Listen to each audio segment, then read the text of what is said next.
नमस्कार. सर्वांचं आज आपल्या तृतीय स्नेह मेळाव्यासाठी 67-71 बॅचच्या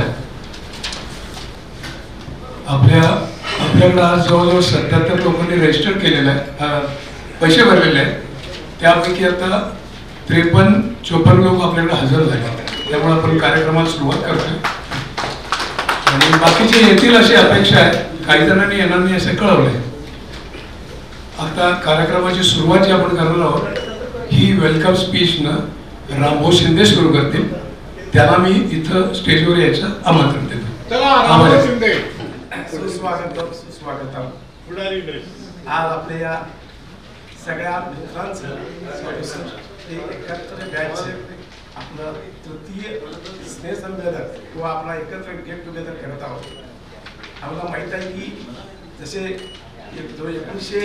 1971ला जे आपले पंछी सगळे एकत्र होते ते सगळे पंछी आपल्या जीवनातला सगळा कर्तृत्वाचा भाग सगळा सांभाळून सगळं फॅमिली लाईफ सांभाळून आणि आपल्या या आठवडे साहेबांच्या अथक परिश्रमानं जवळजवळ 52 वर्षानंतर पहिलं गेट टुगेदर झालो. आपण एका जागी आलो. हा आनंदाची गोष्ट आहे आणि ह्या आनंदाला आपण कुठल्याही या मोजमापात पोहोचू शकत नाही.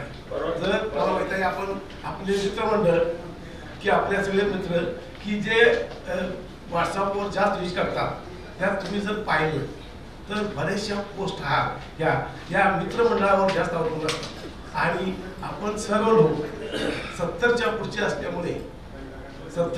असल्यामुळे आपण एक मला गेट टुगेदर करून किंवा एकमेकाला भेटून जो आनंद मिळतो तो आनंद द्विगुणित करतो आणि त्या आनंदाला कुठल्याही व्यक्तीची मोजमाप करता येत नाही. तर या आपल्या गेट टुगेदरसाठी मी पहिल्यांदा स्वागत करतो. आज आपल्या या गेट टुगेदरसाठी मुंबईहून कृष्णा काळे, चित्रदुर्गहून चंद्रकांत घ्याल, गोव्याहून M.R. पाटील, नंतर उभारहून श्री महावीर पोथळी, तसेच पुण्याहून मोठा ग्रुप आहे. तर पुण्याहून डॉक्टर संभाजीराव शेंडे, डॉक्टर श्यामराव भगत, सूर्यकांत जानकर, सदाशिव पाटील व रामचंद्र कुलकर्णी, धोंडीराम महात्मे आणि राजगुरूहून श्री दिलीप काळे. त्याचप्रमाणे सोलापूरहून श्री C.P. जाधव,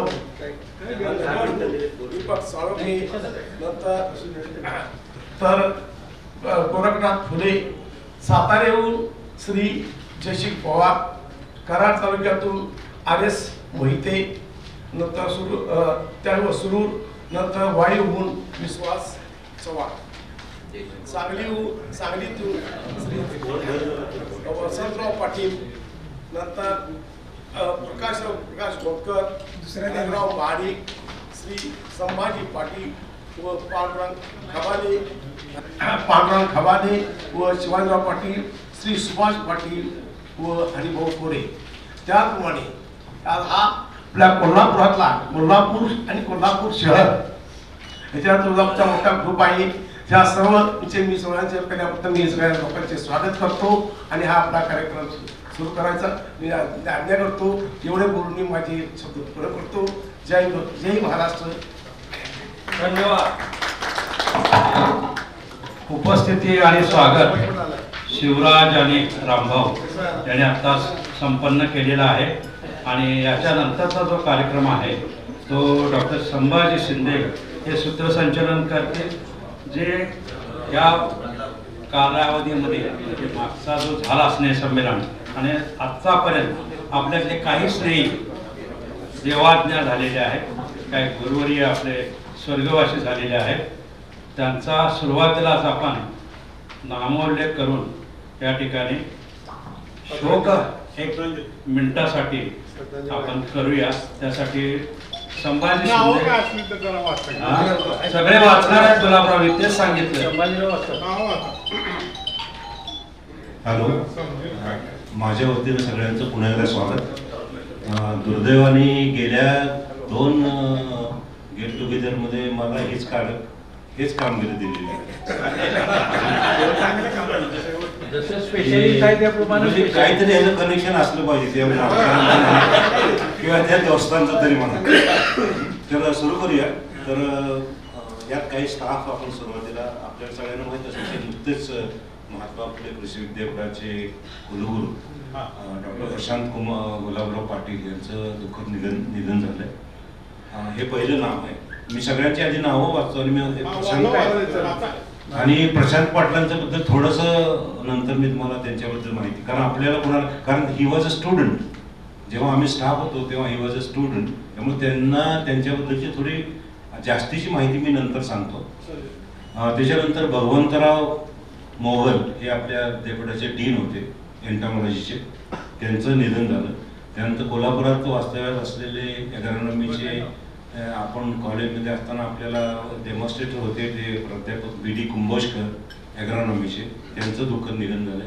त्यानंतर अजून एक आपले सर डेअरी विषय शिकवायचे डॉक्टर सिंगटे, नारायणराव सिंगटे, त्यांचं नुकतंच या कालावधीत निधन झालं. त्यानंतर डॉक्टर MM पाटील जे बॉटनीचे विभाग प्रमुख होते, सांगलीला राहत होते ते, त्यांचं नुकतंच निधन झालंय. त्यानंतर एक आपले कलिग किंवा आपल्या बरोबर असतील किंवा आपल्या पुढं याच कॉलेजमध्ये होते ते BR चवई, त्यांचं नुकतंच निधन झालंय. त्यांच्याबद्दल थोडे नंतर एक दोन शब्द मी बोलणार आहे.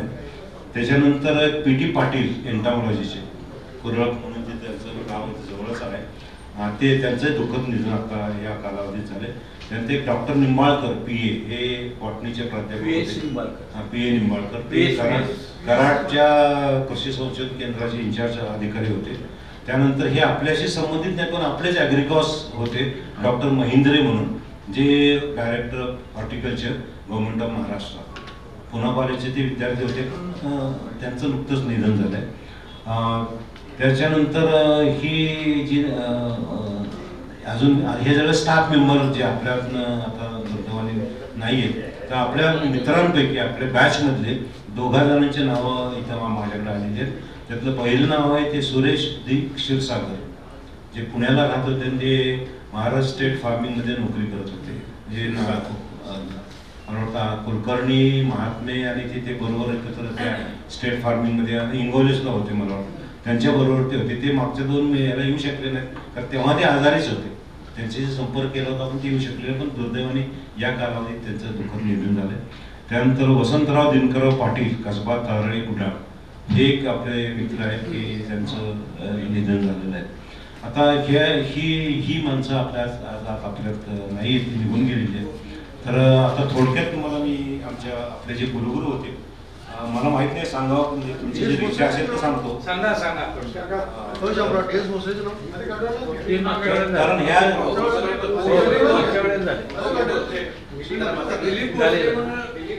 दिलीप बोरसे, त्याचं मागच्या वेळेला आपण त्याचं नामोल्लेख केला होता आणि कंडोलन्स केलं होतं आपण मागच्या वेळेला, म्हणून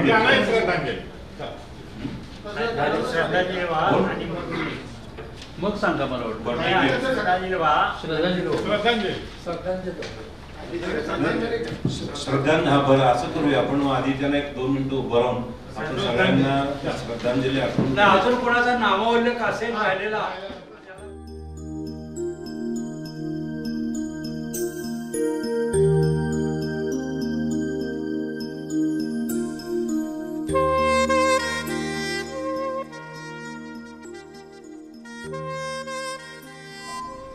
ओम शांती. त्यांचं प्राथमिक शिक्षण 1 ते 4थी पर्यंत खर्डी नावाचं गाव आहे ठाणे जिल्ह्यामध्ये, तिथं झालं. 5वी ते 12वी हे त्यांचं शिक्षण त्यांच्या गावी तिथे झालं, सांगली जिल्ह्यात खानापूर तालुक्यात. त्याच्यानंतर त्यांनी BTech केलं आपल्या महात्मा फुले कृषी विद्यापीठातून, अण्णासाहेब शिंदे कृषी अभियांत्रिकी महाविद्यालय जे आपल्या विद्यापीठात लावलेलं आहे, तिथून ते BTech झाले. त्यानंतर त्यांनी त्यांचं MTech केलं पोस्ट हार्वेस्टिंग मध्ये, ते IIT खरगपूरमध्ये, आणि त्याच्यानंतर त्यांनी PhD केली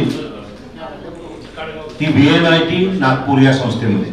आणि त्यांची सुरुवात जी नोकरीची त्यांनी केली ती KKV मध्ये. ते सुरुवातीला विभाग प्रमुख फार्म स्ट्रक्चर्स या विभागामध्ये ते 2.5 वर्ष विभाग प्रमुख म्हणून काम करत होते. त्याच्यानंतर त्यांची ICR मध्ये किंवा सेंट्रल गव्हर्नमेंटमध्ये त्यांची अपॉइंटमेंट झाली, तर ते central institute for research on cotton technology याच्यामध्ये ते मुंबईला सुरू केली त्यांनी नोकरी. तिथे ते 7 वर्ष होते आणि तिथून त्यांची नंतर कुलगुरू म्हणून निवड झाली. या 7 वर्ष जेव्हा ते ICAR मध्ये होते तेव्हा त्यांना काही जी त्यांचा जो कार्यकाल होता किंवा काम करण्याचे जे क्षेत्र होतं तर बरंचसं त्यांनी परदेशातल्या काही आफ्रिकन कंट्रीजमध्ये त्यांचं कॉन्ट्रीब्युशन दिलं. पोस्ट हार्वेस्ट इन कॉटन त्याच्यामध्ये युगांडा, मलावी, बेनी, टांझानिया मध्ये कापूस पीक संशोधन याच्यामध्ये त्यांनी त्या देशातल्या सरकारला सहकार्य केलं. त्यानंतर संयुक्त राष्ट्र परिषद जिनिव्हा त्यांच्या मार्फत दक्षिण आफ्रिकन देशाच्या कापूस क्षेत्र विकासासाठी त्यांना त्यांची मदत घेतली गेली आणि त्यात त्यांनी सहकार्य केलं. त्याच्यानंतर काही दिवस त्यांच्याकडे कुलगुरू वसंतराव नाईक मराठवाडा कृषी विद्यापीठ परभणी याचाही शहर होता. त्याचं नाशिकच्या यशवंतराव चव्हाण मुक्त विद्यापीठाचे ते काही काळ कुलगुरू म्हणून राहिले. त्याच्यानंतर ते अध्यक्ष होते कुठल्या संस्थेचे तर आंतरराष्ट्रीय कापूस समिती वॉशिंग्टन या Asian cotton research and development network ही जी संस्था आहे त्याचे ते अध्यक्ष होते. त्यांना जे मिळालेले अवॉर्ड्स होते ते सरदार पटेल उत्कृष्ट ICAR इन्स्टिट्यूट अवॉर्ड. हे ICAR इन्स्टिट्यूट अवॉर्ड त्यांच्या इन्स्टिट्यूटला मिळालं जे मुंबईला आहे कॉटन रिसर्च इन्स्टिट्यूट. तर याच्यामध्ये त्यांचं प्रमुख कॉन्ट्रीब्युशन जे होतं की जे आपल्या नोटा असतात चलनी नोटा त्याच्यामध्ये एक लिनन म्हणून कापसाचा एक धागा वापरला जातो.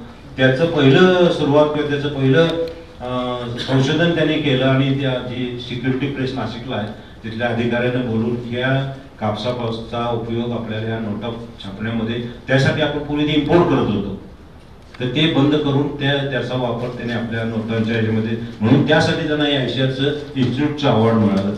त्यानंतर संथनम पारितोषिक हे कोणाकडून दिलं Indian society for cotton development.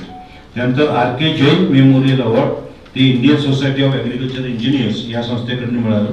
Ahilyadevi अनाथ पुरस्कार हा भारतीय समाजाकडून मिळाला आणि वसंतराव नाईक कृषी रत्न पुरस्कार 2023 मध्ये मिळाला. आणि शिवाय महाराष्ट्र NCC जे आहे त्या तिकडनं त्यांना ऑनररी कर्नल हे एक नॉमिनेशन मिळालं. तर त्यांच्या आता पश्चात त्यांची वडील अजून हयात आहेत, पत्नी आहेत, 2 मुलं आहेत आणि त्यांचं दिनांक 29 जानेवारी रोजी दुःखद निधन झालं. त्याच्यानंतरचं जे नाव आहे ते आपल्या सगळ्यांच्या ओळखीचे असतील ते कारण आपल्या पुढंच 70चे ग्रॅज्युएट आहेत ते BR चवई म्हणून आणि आमच्या विद्यापीठातच आमच्या डिपार्टमेंटला म्हणजे डिपार्टमेंट ऑफ ॲनिमल सायन्स आणि डेअरी सायन्सला ते प्राध्यापक म्हणून.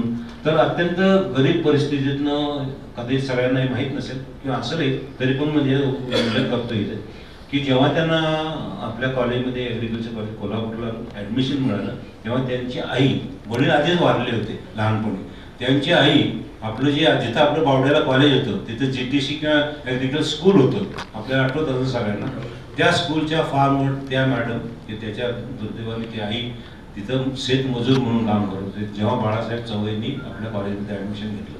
वडील ऑलरेडी वारलेले होते आणि वडील जेव्हा हयात होते तेव्हा ते राजाराम पोळीमध्ये खारे शेंगदाणे विकत होते. सच पिटिबल. आमच्या गल्लीत राहत होते ते त्याचे वडील चिरवरे फुटाने विकायचे. तेच सांगतो ना. आणि एका खोलीत राहत होते ते आणि तो माझा चांगला मित्र त्याची पुस्तकं दरवर्षी मी घ्यायचा. अत्यंत सांगायचं की अत्यंत गरीब परिस्थितीतनं हुशार होते ते. आपल्या पुढे 70ला ग्रॅज्युएट झाले. 70ला ग्रॅज्युएट झाल्यानंतर परिस्थिती तेवढी चांगली नव्हती त्यामुळे लगेच MSc करता आली नाही म्हणून ते SRA झाले विद्यापीठामध्ये. आणि SRA झाल्यानंतर त्यांनी मग विद्यापीठाच्या मदतीनुसार म्हणजे डेप्युटेशनमध्ये त्यांनी MSc केली आणि माझ्या डिपार्टमेंटला ते जॉईन झाले. सुदैवाने मी आणि त्यांनी आणि आमचे शंकरराव माळे सुद्धा आम्ही तिघांनी कॅटल प्रोजेक्ट जिथं आपली फुले त्रिवेणी काय निर्माण केली त्या संस्थेमध्ये दुर्दैवाने असं म्हणावं लागेल मला तर मी त्यांचं ते तसे मला 1 वर्ष सिनियर आपल्या किंवा शंकर माळे सुद्धा आमच्या आपल्याच क्लासमेट पण आम्ही डायरेक्ट MSc करून असिस्टंट प्रोफेसर झाल्यामुळे हे दोघं आमच्याकडं माझ्या बरोबर काम करत होते तिथं. ते अत्यंत हुशार हसतमुख व्हेरी शॉर्ट टेम्पर्ड सुद्धा होते. भयंकर शॉर्ट टेम्पर आणि हुशार इंग्रजीवर प्रभुत्व चांगलं भाषण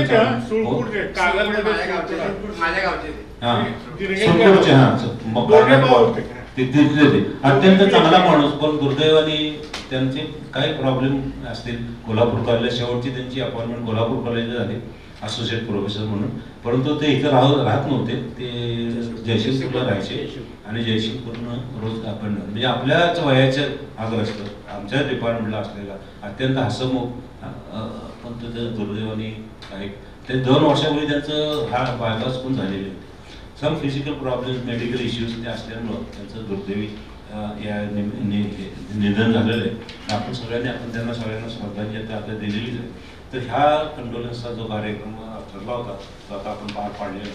याच्यानंतरचं मला दिलेलं काम जे आहे की जे नवीन आपले मित्र या वर्षीच जॉईन झालेत आपल्या गेट टुगेदरमध्ये, जे मागच्या 2 ह्याला नव्हते, तर त्यांची मी नावं वाचून दाखवतो. ते जर इथे उपस्थित असतील तर त्यांनी कृपया इथे बरोबर नाव वाचून ठेवतो. इथं तुम्ही असं इथे या. पहिलं नाव आहे गोरखनाथ निवृत्ती फुले. जर आले असतील तर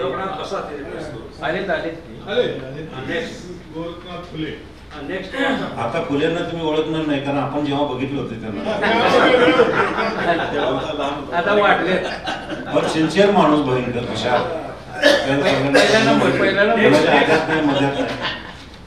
त्याच्यानंतर दुसरं नाव आहे रंगराम सखाराम खोत. तो दुर्दैवाने त्याच्या घरी काहीतरी दुर्घटना घडल्यामुळे तो आला नाही असं मला माडिकने सांगितलं. पण हा तुम्हाला जर आठवत असेल तर कसा माणूस कुस्त्या उत्तम खेळायचा. खोत आर्यस खोत उत्तम कुस्त्या खेळणारा माणूस. खो खो पण मला वाटतं खेळत असेल. तर तो येणार होता 2 वेळेला त्याचा ट्रेसच लागला नाही कुठे आहे, त्याचा फोन नंबर काय येऊ शकतो का नाही. माडिकने त्याला शोधला, त्याला ॲग्री केला, त्याचे पैसे भरले, सगळं झालं. पण दुर्दैवाने त्याच्या घरात काहीतरी दुःखद घटना घडल्यामुळे तो आज येऊ शकला नाही. पण हा आपल्या बरोबरचा सुभाष यशवंत पाटील, पेठ नाका तालुका वाळवा जिल्हा सांगली. प्लीज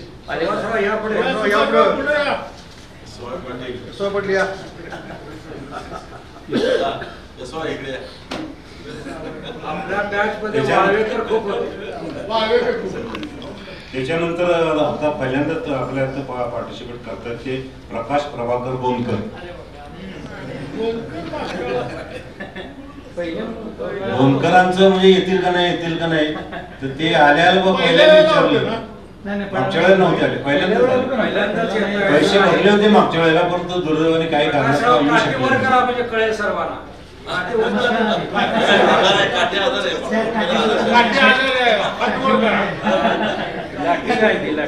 आणि थोडा आध्यात्मिक कडे झुकलेला हा माणूस आहे.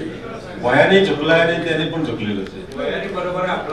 आणि ह्याच्यानंतर ज्या सगळ्यांना आश्चर्य वाटेल की एक ऍग्रिकल्चरचा माणूस होमिओपॅथीची ट्रीटमेंट जो डॉक्टर सुद्धा झाला, ते त्यांचं नाव आहे डॉक्टर MD गायकवाड. जर आले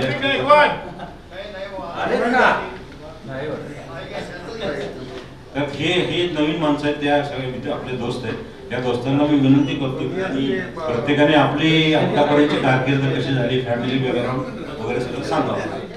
हॅलो माझ्या प्रिय मित्रांनो, आज म्हणजे दोन्ही गेट टुगेदरला मी काही येऊ शकलो नाही, परंतु तिसऱ्याला मी मुद्दाम अगदी आजवून आलो, कारण जुन्या मित्रांना भेटायची उत्कंठ एवढी जबरदस्त होती. त्यामुळं मी माझी आई सिरियस आहे तशी 94 रनिंग आहे, तरी सुद्धा मी त्यातून वेळ काढून आलो आहे. तर थोडक्यात सांगायचं म्हणजे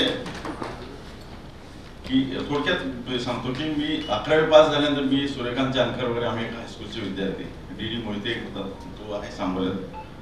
तर ॲडमिशन घेतल्यानंतर 67-68 ॲडमिशन घेतल्यानंतर आम्ही 71 पासआउट झाल्यानंतर ज्यावेळेला MSc ला ॲडमिशन घ्यायचं त्यावेळेला म्हणजे माझ्या थोडक्यात एक शॉर्ट स्टोरी असल्यासारखी आहे की मी MSc ला ॲडमिशन घ्यायचं, तर त्यावेळेला मी माझ्या रानामध्ये माझ्या आईवडिलाबरोबर मी साधारण एप्रिल-मे म्हणजे कापसाचा सीझन होता तो, आणि त्याच्याबरोबर मी त्यांना मदत करत होतो, आठवतं मला. आणि त्यावेळेला एक पोस्टमन आला, मी इंटरव्ह्यूचा कॉल घेऊन आला MSc, आणि ते कॉलचं ते डेट वगैरे पाहिल्यानंतर तुम्हाला सांगतो 15 दिवस लेट झालं होतं सगळं गोष्ट. इंटरव्ह्यू होऊन कॉलेज सुरू झालं होतं MScचं, आणि तो कॉल मला मिळाला. तो कॉल घेऊन गेलो, मी पुण्याला गेलो. पुण्याला गेल्यानंतर डॉक्टर भिडे होते त्यावेळेला प्रिन्सिपॉल. डॉक्टर भिडेला भेटलो, त्यांनी पाहिजे माझे सगळे सर्टिफिकेट सॉरी म्हटले, ऍडमिशन देऊ शकत नाही, कारण त्यावेळेला इंटरव्ह्यू देणं तुला 0 मार्क पडले, इंटरव्ह्यू पडले असते तुला ऍडमिशन मी दिलं असलं म्हटलं, पण तू इंटरव्ह्यू नसल्यामुळे तुला ऍडमिशन देऊ शकत नाही. त्यानंतर मी थोडं विचार केला काय करायचं म्हटलं, आता घरी जाऊन तरी काय करायचं. परत डोक्यात एकदम असं आलं की गदी माडगूळकरांचं नाव, म्हणजे त्यांना मी पाहिलं होतं बऱ्याच वेळा. त्यांना शिवाजीनगरला ते पंचवटी त्यांचा बंगला तुम्हाला माहित असेल बऱ्याच जण. त्यांना भेटायला गेलो आणि त्यांना भेटल्यानंतर त्यांना मी सगळे पेपर्स दाखवले. त्यांनी एक चिठ्ठी लिहिली, त्यावेळेला फोन सुद्धा नव्हते म्हणजे, आणि कॉन्टॅक्ट करणं फार आवडतं. एक चिठ्ठी अजूनही मी जतन करून ठेवली त्याची. तर त्यांनी डॉक्टर भिडेवर चिठ्ठी लिहिली आणि त्यांनी असं लिहिलं त्यामध्ये की हा शेतकरी कुटुंबातला मुलगा आहे, सगळे त्याचं करिअर खूप चांगलं आहे, तर याला तुमचा जरी नियमचा इंटरव्ह्यू असला तरी स्पेशल केस म्हणून त्याला ऍडमिशन द्यावं. त्यांनी ती चिठ्ठी मी घेतली आणि त्यांना भेटलो, मला ऍडमिशन दिलं. ऍडमिशन दिल्यानंतर कॉलेजही अटेंड केलं मी. कॉलेज अटेंड केल्यानंतर त्यावेळेला स्ट्राईक सुरू झाला, सगळ्यांना माहित आहे. 1971चा गाजलेला महाराष्ट्राचा पहिला स्ट्राईक आहे एग्रीकल्चर कॉलेजचा. त्या स्ट्राईक मध्ये आम्ही हिरिरीने भाग घेतला. डॉक्टर अनिल अवचट आणि डॉक्टर कुमार सप्तर्षी या दोघांनी तो स्ट्राईक लीड केलेला होता.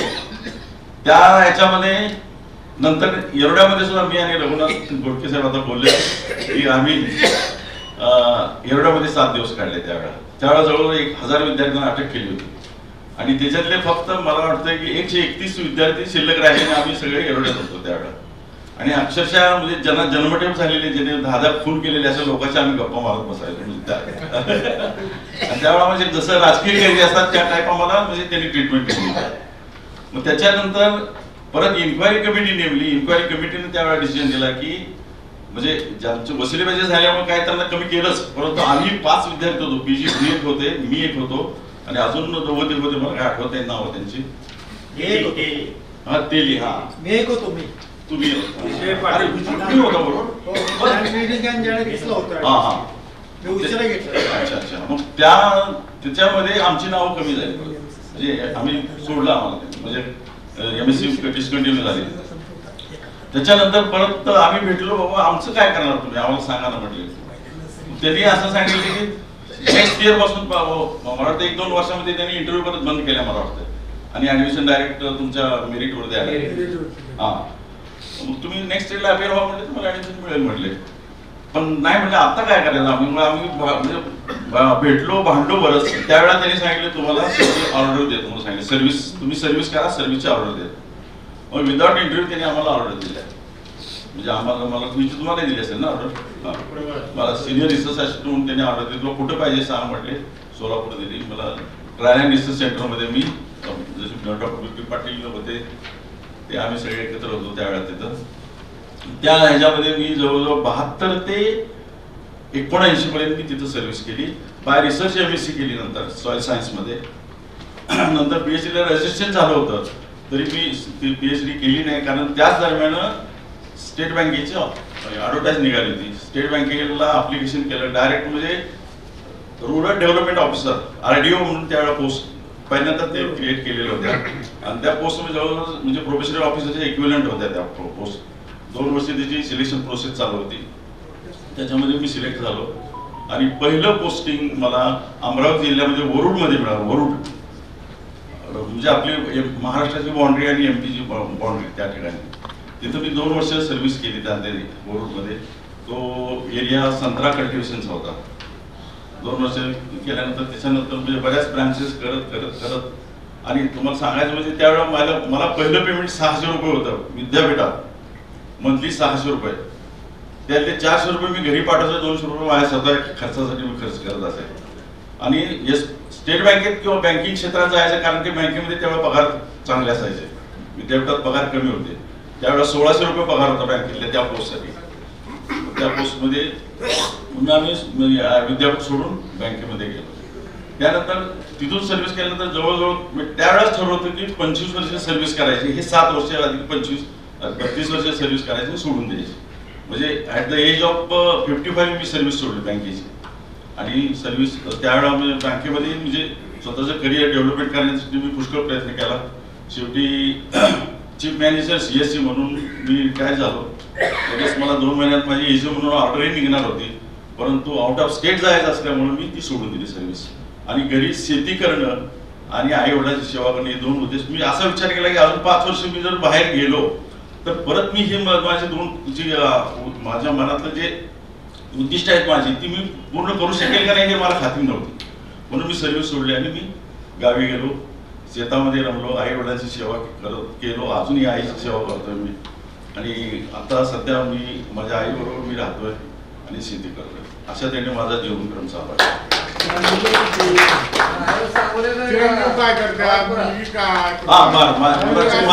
ठीक आहे. मला 2 मुलं आणि 2 मुली आहेत. माझं लग्न 1974 साली झाले. माझ्या लग्नाला माझा वर्गमित्र SR फाळके, पांडा गवड, DD मोहिते हे मला जानकार आला नव्हता, मला आठवत नाही नव्हतं, पण हे सगळे आले होते. पण ते SR फाळके माझा म्हणजे जिवलग मित्र, खरं सांगायचं म्हणजे.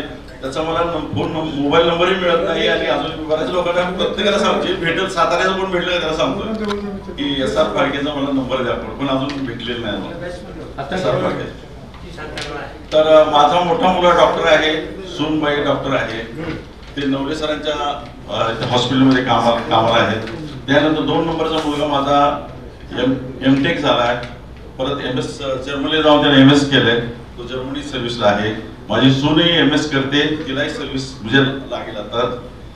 आणि माझ्या एक मुलगी ग्रॅज्युएट आहे, ती हडपसरला असते.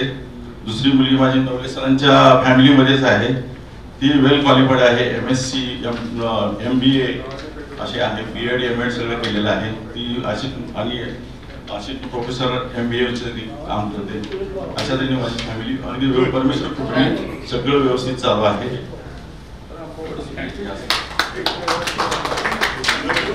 आपण कृषी महाविद्यालय कोल्हापूरमधून सगळे डिग्री घेऊन बाहेर पडल्यानंतर दुसऱ्या दिवशी घरी गेलो. पहिल्यांदा नाव गाव सगळं सांगतो मी. माझं नाव SY पाटील. पेठ नाका सगळ्यांना माहिती असेल. पेठ गाव माझं कोल्हापूरला खूपच जवळ आहे. कोल्हापूरशी कॉन्टॅक्ट, सांगलीपेक्षा कोल्हापूरशी कॉन्टॅक्ट माझा जास्त. तर काही तांत्रिक अडचणीमुळं मी माझा ट्रॅक बदलला. कारण माझे वडील प्राथमिक शिक्षक होते आणि त्या काळात जिल्ह्याच्या बाहेर जर नोकरी असेल प्राथमिक शिक्षकांना तर जिल्ह्यात ट्रान्सफर होत नव्हती. घरची माझी शेती म्हणजे वडील बाहेर असल्यामुळे ती शेती तशीच पडून असल्यामुळं वडिलांच्या 4 बहिणींची लग्न झाली होती आणि वडील बाहेर. मी कुटुंबातला थोरला. माझ्या 2 धाकटे भाऊ आणि 2 बहिणी हे शाळा शिकत होते माझ्या पाठोपाठ. मी थोडासा वेगळा विचार केला आणि मी टीचिंग फील्डमध्ये जॉईन झालो. ज्या शाळेचा मी पेठ हायस्कूलचा विद्यार्थी, त्या शाळेचे मुख्याध्यापक त्याचा मी लडका विद्यार्थी.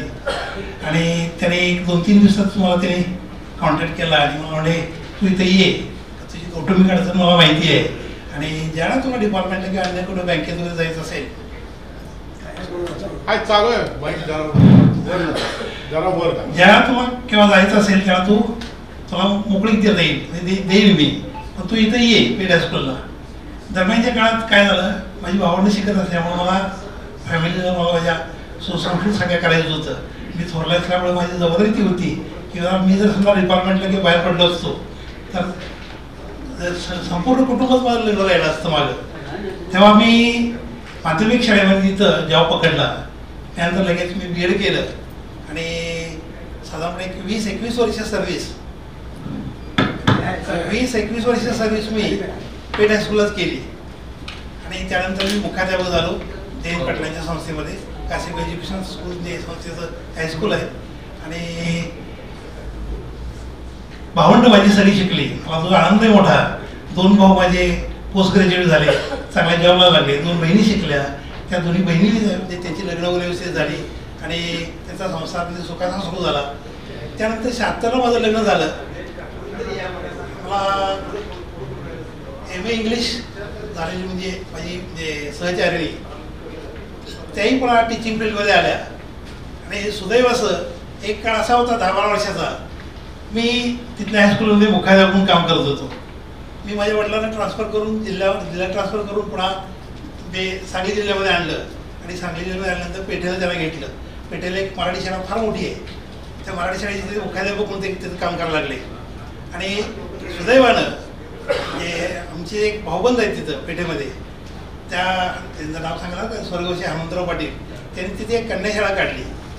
जे माझ्या जवळचेच नातेवाईक जास्त संबंधित असल्यामुळं त्या कन्याशाळेमध्ये माझ्या मंडळी जॉईन झाल्या. ते साधारणपणे 11.5-12 वर्ष आम्ही तिघही वडील प्राथमिक शाळेमध्ये मुख्याध्यापक, मी माध्यमिक शाळेमध्ये मुख्याध्यापक आणि माझ्या मंडळी कन्या शाळेमध्ये मुख्याध्यापिका. म्हणजे बराच काळ हे टीचिंग फील्ड आम्ही घरातल्या मंडळींनी सगळं सांभाळलं व्यवस्थित. आणि रिटायरमेंट नंतर 2007ला मी रिटायर झालो. 76ला माझं लग्न झालं. मला 3 मुलं, 2 कन्या आणि 1 चिरंजीव.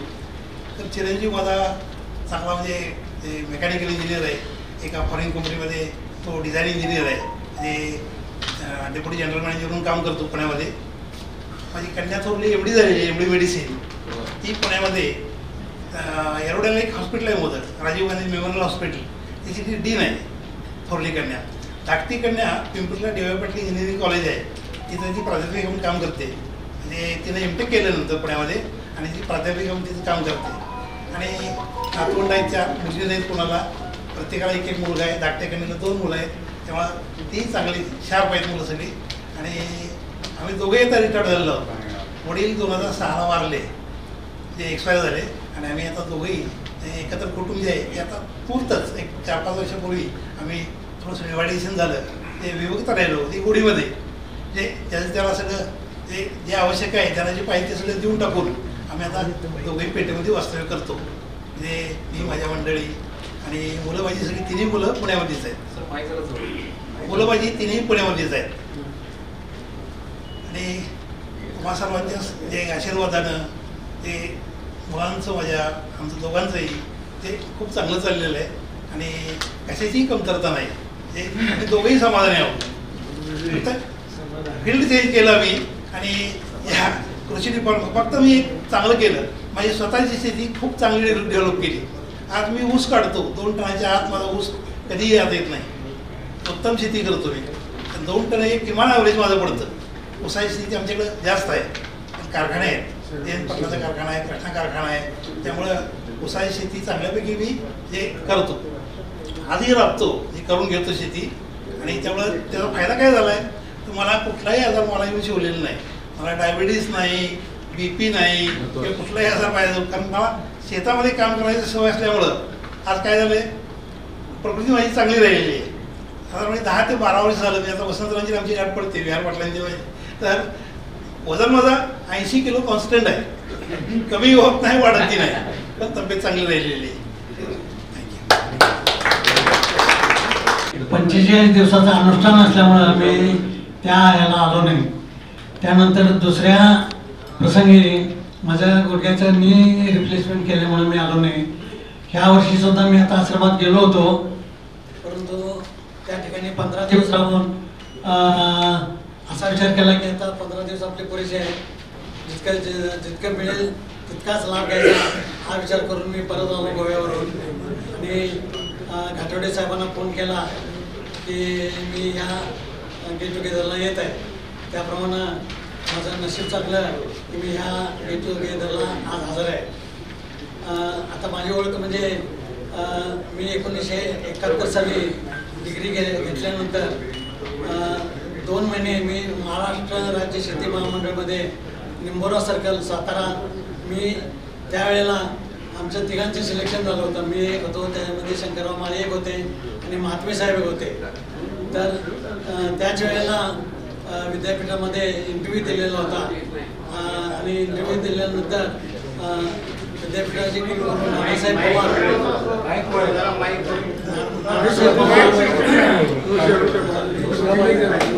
नुकतेच जॉईन झाले होते आणि त्याच्या अगोदरच आम्ही SRAचा इंटरव्ह्यू दिलेला होता. आणि 25 जानेवारी 1972ला माझी SRA म्हणून निवड झाली. निफाड संशोधन केंद्रामध्ये माझी ऑर्डर आली आणि त्या ठिकाणी मी जॉईन झालो. तर 3 फेब्रुवारी 1972 साली आम्ही 14 SRA जॉईन झालो. त्याच्यामध्ये तिल्ली साहेब आहेत, पळसकर होते, असे यंग बॅच आम्ही निफाडला जॉईन झालो. त्याच वेळेला 2-3 क्लास 1 ऑफिसर वगैरे असं म्हणजे नवीन स्कीम आल्या, त्यावेळेला आम्ही तिथं जॉईन झालो. त्यानंतर 73 साली दोरगे साहेब आले आणि त्यांनी मला विचारलं, तू इथं काय करतोस? मी म्हटलं काय नाही, गावाचं संशोधन करतोय. म्हटले तुला तुझा हॉर्टिकल्चर हा विषय आहे, तुला गणेशगडला घेऊ का? घ्या की म्हटलं, माझं गाव तिकडे जायला बरं झालं. त्यावेळेला एम ई पाटील साहेब वगैरे असे मोठे मोठे अधिकाऱ्यांच्या अंडर आम्ही काम केलं. बी आर बोरवले, बोरामणकर साहेब असे मोठे अधिकारी होते. त्यानंतर मी गणेश केटला आलो. गणेश केटमध्ये 2 वर्ष काम केल्यानंतर विद्यापीठानं MSc साठी माझी निवड केली आणि इन सर्व्हिस MSc केली. त्यावेळेला बिनपगारी MSc आम्ही केली. म्हणजे स्वतःची जी रजा होती ती त्या रजेवर जे काही पैसे मिळतील त्या ह्याच्यावर आम्ही MSc केले. त्यानंतर 1 वर्षाचे फुल पे झाले, 1 वर्षाचे हाफ पे झाले, परंतु आम्हाला त्याचा कुठला फायदा झाला नाही. त्यानंतर MSc झाल्यानंतर राहुरीतच मी जॉईन झालो. राहुरीमध्ये 5 वर्ष काम केल्यानंतर तिथून SI म्हणून जॉईन झालो होतो. तर EPचं प्रमोशन मिळालं, SI म्हणून माझी बदली. आपण हा स्नेह मेळावाचा शुभमुहूर्त गेल्या 3 वर्षापासून सुरुवात केली आणि पहिल्यांदा फारशा काय आपल्याला त्याची वेगवेगळ्या संकल्पना उतरवाव्या असं पहिल्या ह्याच्यात ठरवलं गेलं आणि अमृत महोत्सव साजरा करायचा. जीवनाची 75 वर्ष पूर्ण करून आज आपण सर्वांच्या समोर मित्रासमवेत आहोत आणि त्याचा अत्यानंद घ्यायचा या दृष्टीनं गतवर्षापासून ही 75वी साजरी करायचा कार्यक्रम आपण सुरुवात केली. त्यांचा नामोल्लेख, त्यांचा सत्कार आणि त्यांचं मनोगत हे झालं आणि त्याचाच हा भाग ह्या वर्षी आपण 3ऱ्या स्नेह मेळाव्यात करतो आहोत. सर्वात जास्त 75 पुरी करणारे आपले स्नेही या 3ऱ्या स्नेह मेळाव्यामध्ये उपस्थित आहेत. एक आनंदाची बाब आहे. हा खरंच 75 वर्ष पूर्ण करून आपण या ठिकाणी त्यांचा आपण टाळ्याच्या गजरात सत्कार करूया आणि हा सत्कार करत असताना प्रत्येकाचा नामोल्लेख करून त्यांचा प्रत्येकाने येऊन या ठिकाणी सत्कार करायचा आहे. तर मी गोंदकर साहेबांना, गोंदकर प्रकाशराव, थोडक्यात 2 मिनिटात तुमचं संबोधन. महाबळेश्वरला झाली. महाबळेश्वरमध्ये गहू गिरवा संशोधन केंद्र होतं. त्यानंतर माझी बदली कृषी संशोधन केंद्र डिग्रज येथे झाली. त्यानंतर 1 वर्ष मी राहुरीला गेलो आणि नंतर असोसिएट प्रोफेसरचं प्रमोशन मिळाल्यानंतर परत माझी बदली डिग्रजला झाली आणि 2006 साली मी रिटायर झालो. सध्या मला 2 मुलं आहेत. एक मुलगा रिलायन्स जिओमध्ये मॅनेजर आहे, तो सांगली जिल्हा संपूर्ण हँडल करतो. त्यानंतर दुसरा मुलगा सहकारी बँकेमध्ये मॅनेजर म्हणून आहे, तो सध्या सांगलीत आहे. एक मुलगा साताऱ्यामध्ये आहे.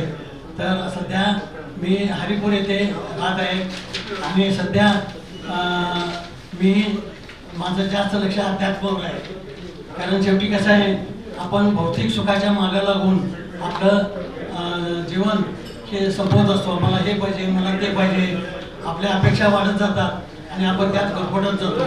त्याच्याऐवजी जर अध्यात्मामध्ये जर आपण गुंतलो तर आपल्या अपेक्षा पूर्ण होऊन आपल्याला आत्मसाक्षात्कार मिळाल्यानंतर जिवंत गुरु जर आपल्याला मिळाले तर मोक्ष मिळण्याची परिस्थिती निर्माण होते. कारण माणसाचा जन्म हा वारंवार मिळाल्यामुळे त्याला मोक्ष मिळू शकत नाही. मोक्ष हा एखादा माणूस मेल्यानंतर मोक्ष मिळतो असं नाही.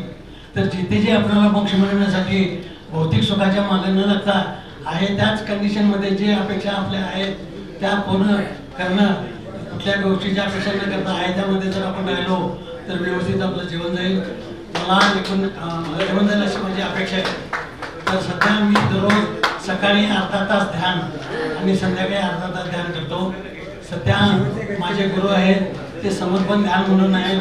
तर त्यांचं ते सद्गुरूंच्या मार्गदर्शनाखाली माझं सध्या अध्यात्मामध्ये काम चालू आहे. आता सध्या मी हरिपूर या ठिकाणी राहत आहे. मला 22 वर्षापूर्वी आतांग झालेला आहे. तर त्या ह्याच्यामध्ये सुद्धा जर आपण बी पॉझिटिव्ह राहिलो, सगळ्यांचं कल्याण, जसं वामनराव गोयल म्हणतात सर्वांचं भलं कर, तर त्या ह्यानं जर आपण गेलो तर आयुष्यात आपल्याला कुठल्याही गोष्टीची कमतरता भासत नाही आणि आपण आपल्या आयुष्य चांगल्याप्रमाणे जगू शकतो. सर्वांचं भलं करा हीच आमची अपेक्षा आहे आणि आपला सुद्धा सर्वांना चांगलं आरोग्य लाभो आणि आपली उत्तरोत्तर प्रगती हो हीच अपेक्षा व्यक्त करून मी माझे 2 शब्द. धन्यवाद प्रकाशराव. या ठिकाणी उपस्थित 60 आहेत आणि 4 जण ऑन द वे आहेत. अपेक्षा करतोय भोजनाच्या वेळी नक्की हजर आहे. काय हरकत नाही आहे, चांगली उपस्थिती आहे. आणि ज्यांचा सर्वात जास्त अमृत महोत्सव आपण या ठिकाणी वाढदिवसाच्या स्वरूपात साजरा करणार आहेत, त्या एकूण 40 पैकी आता 30 उपस्थित आहेत. तर आता आपण बॅच वाईज 10-10च्या बॅच वाईज आपण त्यांचा त्या ठिकाणी त्यांना स्थानापन्न उद्या त्यांचे सत्कार करणारे आपले स्नेही येतील आणि त्यांचा सत्कार करतील, फोटोग्राफ होतील आणि दुसरी बॅच आपण पुढची कंटिन्यू द्यायची करू. असा आपला हा अमृत महोत्सवाचा वाढदिवसाचा कार्यक्रम जे उपस्थित मित्र आहेत त्यांचा साजरा करूया आणि आपण आनंद सर्वांना त्यांना शुभेच्छा आनंदात देऊ.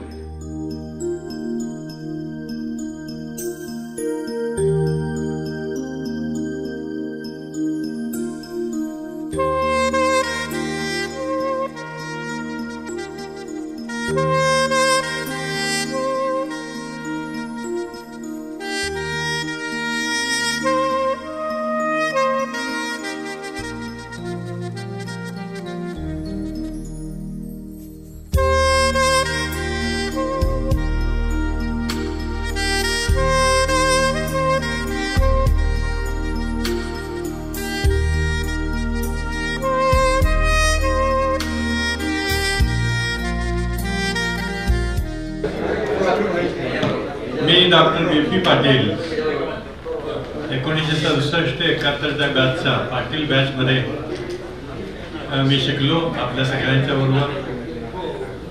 प्रथमच काही मंडळी आज इथं आपल्या ह्याच्यात जॉईन झाली, पण सगळे जे आपल्या 71च्या बॅचचे जे सगळे स्टुडंट्स आहेत त्या स्टुडंट्सनी बऱ्याच चांगल्या ठिकाणी कामं करून आता सेवानिवृत्त मोडमध्ये आहेत सगळेजण.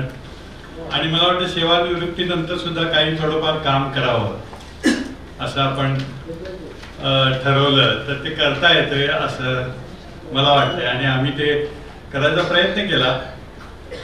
आणि त्यामध्ये मी माझे मित्र doctor Jamadagni, doctor Ghodke sir आहे तिथं आणि अजून एक शेतकरी आम्ही त्याच्यावर घेतले आमच्याबरोबर, ते आहेत संजीव माने म्हणून आणि डॉक्टर मराठे आपल्या अगोदरच्या बॅचचे सॉईल सायंटिस्ट म्हणून रिटायर झालेले. आम्ही असा एक ग्रुप केला आणि त्यामार्फत आम्ही सुरुवातीला ऊस संजीवनी नावाचं एक अशी पॅकेज तयार केलं. ऊसाचं उत्पादन दुप्पट करण्यात किंवा 100 टनाच्या वरती जाईल अशा दृष्टीने आम्ही ते पॅकेज केलं. त्याला खूप महाराष्ट्र, कर्नाटक आणि गुजरात इकडच्या सगळ्या शेतकऱ्यांच्या मध्ये आम्ही ते राबवण्याचा किंवा त्याची इम्प्लिमेंट करायचा प्रयत्न केला आणि खूप छान रिझल्ट मिळाले.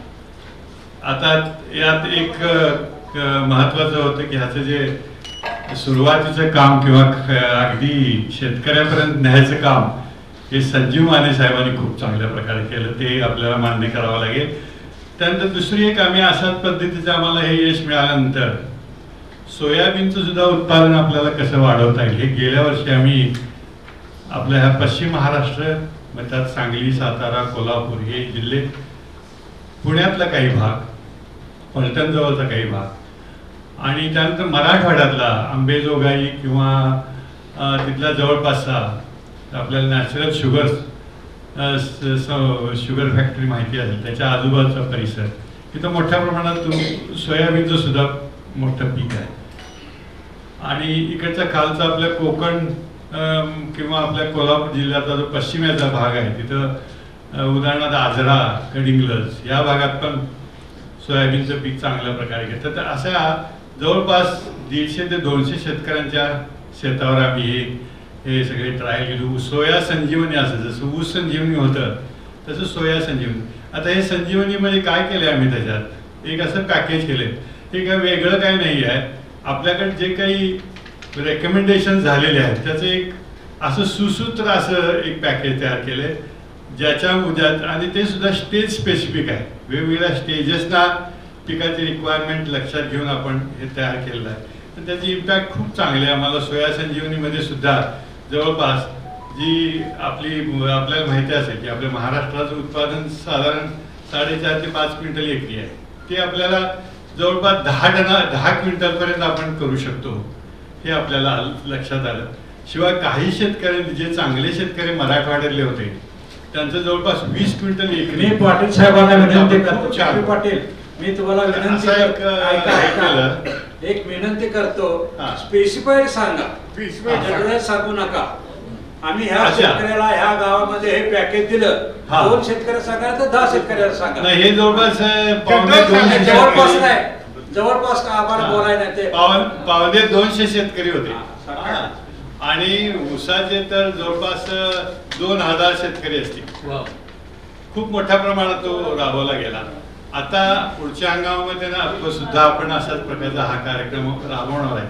आणि घोडके साहेबांच्या गावामध्ये आपल्याला सांगायचं, त्यांची पानबूट शेती जी आहे सोयाबीनची, बरीच पाण्याच्या खाली गेली होती शेती, पण तिथं सुद्धा जे आम्ही काही प्रयोग घेतले, जवळपास त्यांच्याकडे 10 शेतकऱ्यांचं त्यांच्या संस्थेमार्फत आम्ही घेतले आणि त्याचा इम्पॅक्ट इतका चांगला झाला की आता ते शेतकरी सुद्धा पुढे येऊन म्हणतात की आपण पुढे पुन्हा परत आपण हे रिपीट करूया, पुढच्या वर्षी आणि रिपीट करूया. तर अशा पद्धतीचे काम चालू आहे. त्यानंतर हरभऱ्यामध्ये पण सुरू केले आम्ही. हरभऱ्यामध्ये पण सुद्धा यावर्षी काही एक 7 ते 8 शेतकरी आपल्या गावामध्ये शेतकऱ्यांच्याकडे सुरू केले.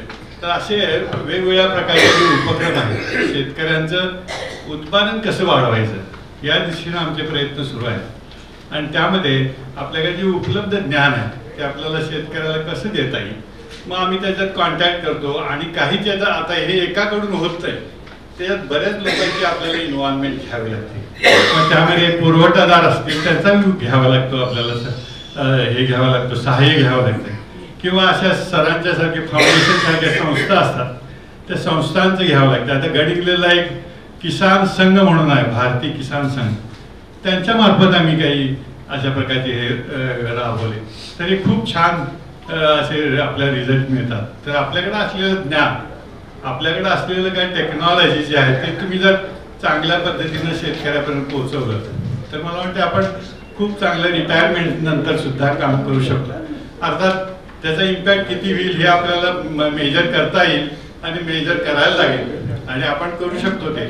तर मला वाटतं ह्या दिशेनं आव्हाडी काय मंडळींनी जर पुढे आला तर आता घोडके सरांच्या संस्थेमध्ये आम्ही जे काही काम करतोय त्यामध्ये आता दुभत्या जनावरांच्यासाठी आमचा एक मोठा उपक्रम घ्यायचा असं सुद्धा चालू आहे. कारण तिथं दुधाची जनावरं आहेत आणि त्या दिशेने काही लोकांना जर सहभाग घ्यायचा असेल आपल्यापैकी तर आपण निश्चितपणे घेऊ शकता. आणि काय करायचं नाही, त्यांना फक्त चांगलं ज्ञान द्यायचं, चांगलं सायंटिफिक जे काय नॉलेज आहे ते जर आपण त्यांना सांगितलं तर ते करतात. आणि एखादं पॅकेज कुणी जर तुम्ही असं तयार केलं, अनुभव आणतील आणि ते जर राबवलं तर त्याचा सुद्धा इम्पॅक्ट खूप चांगला मिळतो. एवढंच आम्ही या दिशेने पाहिलं. आणि दुसरी काही संस्थांच्या बरोबर पण आम्ही काम करतो. त्यातलं मेजर म्हणजे येरळा प्रोजेक्ट सोसायटी आहे सांगली आणि त्याचं जत भागात काम सुरू आहे. तिथं मिलियन ट्री प्लांटेशन प्रोग्राम पण आम्ही राबवतो आणि तो सुद्धा शेतकऱ्यांच्या शेतावरती आणि त्याचे सुद्धा इम्पॅक्ट आम्ही आता मेजर केले. आणि ते जे इम्पॅक्ट आहे मी आता प्रेझेंटेशनला जाणार आहे, कुठे जोहरटला जाणार आहे, त्याचे जे आम्हाला रिझल्ट मिळाले त्या दिवशी. तर असे वेगवेगळे आपण उपक्रम वेगवेगळ्या शेतकऱ्यांच्या ग्रामीण विकासाचे जे काही कार्यक्रम आहेत त्यामध्ये सहभाग आपल्याला घेता येतोय. आणि मला विनंती आहे आपल्या सगळ्यांना की शेतकऱ्याला खरोखर चांगल्या ज्ञानाची गरज आहे आणि आपण सगळ्यांनी मला वाटतं त्यामध्ये थोडा सहभाग घेऊया आणि त्याची उन्नती करायचा प्रयत्न करूया. एवढंच मला या निमित्तानं. हॅलो, मी गुलाबराव बागल. मी सुरुवातीला MIDC सर्व्हिसला लागलो फर्टिलायझर डिव्हिजनमध्ये आणि आजही फर्टिलायझरचं मी काम करतो. आता मला एवढंच सांगायचं, आपण सगळेजण ऍग्रिकल्चर ग्रॅज्युएट आहोत आणि शेतकऱ्यांना फसवणारे जी टोळे आहेत का नाही, त्या टोळ्या भरपूर आहेत. आता तुम्हाला कल्पना आल्या असतील, पेस्टिसाइड्स मध्ये आहेत, इन्सेक्टिसाइड मध्ये आहेत, खतामध्ये आहेत काय, आणि त्याच्यावरची एक्सपायरी सुद्धा आपल्या शेतकऱ्याला समजत नाही. सगळं इंग्लिश मध्ये असतं काय, काही कळत नाही. नवीन प्रोडक्ट येतात, मारवाडी आपलं टॅलेंट जे आता मगाशी सांगितलं, मग गोडके साहेब असतील मला किंवा दुसरे गोडके साहेबांच्या सारखे लोक असतील किंवा पाटील साहेब असतील, हे टॅलेंट सगळं विकलं जाते. हे कुणाला विकलं जाते तर मारवाड्यांना विकलं जातं. मारवाड्यांना विकलं जाते किंवा ज्याच्यावर पैसे आहेत त्याला विकलं जातं. त्याला शेतीचं काही माहिती नसते. शेती कशी करायची माहित नाही, कुठं नांगर करायचा, कुठं शेंगा लागतात माहित नाही. अशा लोकांचा टॅलेंट आपण काम करत असताना त्या ठिकाणी सुद्धा त्या लोकांना टॅलेंट आपलं विकलं जायला नसायला म्हणजे. आपण शेतकऱ्याची मुलं आहेत आणि शेतकऱ्यासारखंच शेतकऱ्याला मदत होईल असं करायला पाहिजे. मी कोल्हापूर जिल्हा फर्टिलायझर असोसिएशनचा अध्यक्ष आहे. तर मी माझ्या ज्या अध्यक्ष असल्यामुळे माझ्याकडे जे सगळे फर्टिलायझर डीलर्स आहेत कोल्हापुरात त्यांना हेच सांगतो की बाबा रे तुम्ही चांगलं प्रोडक्ट विका. आता मधल्या पिरियड मध्ये 5-7 वर्षाच्या पीडीएम म्हणून एक पोटॅश आलं. 14% पीडीएम पोटॅश सगळ्यांना आता ऍग्रिकल्चर ग्रॅज्युएट वाल्यांना काय ते नवीन ड्रॉन पण मोलेसेस काय. तर त्या पीडीएम पोटॅश मध्ये त्या पोटॅश 14% वर लिहिलेलं असायचं, आज 4% सुद्धा नसायचं. मी एक पोतं सुद्धा विकलं नाही 5-7 वर्ष. काय चांगले प्रोडक्ट विका आणि शेतकऱ्याला जे फसवणारे लोक आहेत त्यांच्यापासून सावध करा. हे जर तुम्ही काम केलं तर अतिशय महत्वाचं होईल. कारण सगळ्यांचा प्रचार असतोय आणि विक्री असते. आपला शेतकरी नडलेला असतोय, घेतोय, त्याला माहिती नसतंय, वापरतोय आणि आपल्याकडे पहिल्यापासून कशी सोय असते हे माहिती आपल्याला की आपण जर फसलो तर कुणाला सांगत नाही. शेतकरी ज्यावेळेला फसतो एखादी बॅग वापरून किंवा हे तर सांगत नाही, तो म्हणतो चांगलं होतं बाबा. काय हे जे आहे का नाही हे नाही, डिटाईने सांगितलं पाहिजे. कंपन्या एवढ्या आल्यात, मॉलिक्युल्स एवढे आल्यात, प्रोडक्ट एवढे आले, हजारोच्या पुढे प्रोडक्ट आहेत. पण त्यातले स्टँडर्ड कुठले? स्टँडर्ड कंपन्यांचे प्रोडक्ट आहेत. उदाहरणार्थ आरसीएफ घ्या, ज्वारी घ्या, कृषी उद्योग घ्या, काय इफ्को घ्या, क्रिप्को घ्या, या सरकारी आणि मोठ्या दीपक घ्या, या ज्या अशा मोठ्या कंपन्या आहेत की यांची खतं वगैरे वापरा. असं आपण ऍग्रिकल्चर ग्रॅज्युएट इफ्को घ्या, नाही शिंदे म्हणणार माझं नाव भेटलं नाही, इफ्को घ्या, क्रिप्को घ्या, सरकारी यंत्रणाच्या अंडर असल्या अशा ज्या खताच्या कंपन्या वगैरे ज्या आहेत. तुम्हाला कुणी जर शेतकरी विचारला काय वापरू, तुला काय वापरायचं वापर, पण गव्हर्नमेंटच्या जी कंपन्या मोठ्या आहेत त्या कंपन्यामधलं तू वापर. त्या कंपन्या व्यतिरिक्त तू वापरू नको. मग ते झिंक असू दे, नंतर फेरस असू दे, मॅग्नेशियम असू दे किंवा वॉटर सोल्युबल असू दे. वॉटर सोल्युबल मध्ये सुद्धा 1 लाख रुपये टन येते. जो युरिया आपल्याला 5 आणि 6 हजार रुपये टनानं आपण घेतो. आता वॉटर सोल्युबल विकायचं झालं तर 19 वगैरे तुम्ही जर हिशोब केला त्याचा की बाबा 150 रुपयाला पिशवी आहे 1 किलोची, म्हणजे 1000 किलोचे किती झाले बा 1 टन. म्हणजे हे 500-700 रुपये काही लोक त्या युरिया दळून त्याच्यात घालतात, सल्फेट दळून घालतात, म्हणजे बारीक करून. हे जे प्रकार आहेत हे थांबायला पाहिजे. मग त्याच्या फॉरेन मधनं कुठून तर थोडीशी कन्साइनमेंट घेतलेली जाते 5-10 टनाची आणि त्या 5-10 टनाच्या कन्साइनमेंट मध्ये तिथं हजारो टन मटेरियल बाहेर आणलं जातं अशा प्रकारचं. तर ह्यापासून आपल्याला आता शेतकऱ्याला सावध करायला पाहिजे. म्हणजे चोरापासून सावध राहा, जसा बोर्ड असतो त्या प्रकारे हे आहे. तर हे सुद्धा ऍग्रिकल्चर ग्रॅज्युएटचं काम आहे आणि हे ऍग्रिकल्चर ग्रॅज्युएटनं केलं पाहिजे. आता कृषी उद्योग मध्ये असताना मी ज्या वेळेला कृषी उद्योगाला लागलो त्यावेळेला 400 रुपये पगार मुंबई सारख्या ठिकाणी. पण त्या महामंडळात एवढं आम्ही केलं की क्वालिटी शिवाय काही विकायचं नाही. आज कृषी उद्योग 18-18 10 किंवा 15-15 त्यावेळेलाही विकत होतो, आजही चालू आहे. पण क्वालिटीच्या बाबतीत कॉम्प्रोमाइज नाही. ज्या वेळेला क्वालिटीचा प्रॉब्लेम यायचा आणि जीएम किंवा इतर कुठला तर अकाउंटवाला म्हणायचा की नाही हे थोडंसं कमी करायला पाहिजे, डीएपी कमी करायला पाहिजे, पोटॅश थोडं दर वाढलाय कमी करायला पाहिजे आणि मग आपल्याला ते परवडेल. त्यावेळेला आम्ही त्याला सांगितलं कमी करू नको, दर वाढू दे, शेतकरी शिवाय देऊ दे, दर थोडा जास्त आहे म्हणून. पण त्याच्या पदरात माप टाकताना बरोबर टाक, त्याच्या पदरात त्याच्या पैशाचं माप टाक. तिची ज्यावेळेला उन्नती होईल त्या शेतकऱ्याची त्यावेळेला तो तुझा आणखी माल घेणार आहे आणि आपली उन्नती होणार. आज तेच झालं की महामंडळ जवळजवळ 30-40 वर्षे अत्यंत चांगल्या पद्धतीने चाललं. आता या 3-4 वर्षामध्ये जरा मॅनेजमेंट फरक झाला, नवीन पोरं आली, इंटरनेट आलं, त्यामुळं एवढीशी आस्था राहिली नाही. नाहीतर अशा प्रकारची मदत आपण त्या ॲग्रिकल्चर ग्रॅज्युएटने आता करण्याची गरज आहे. शेतकऱ्यांना सावध राहा एवढं, आणि हे आपण करत राहूया. आपण सर्वांना सांगा आणि ॲग्रिकल्चर ग्रॅज्युएटना शेतकऱ्यांना मदत करा. धन्यवाद गुलाब.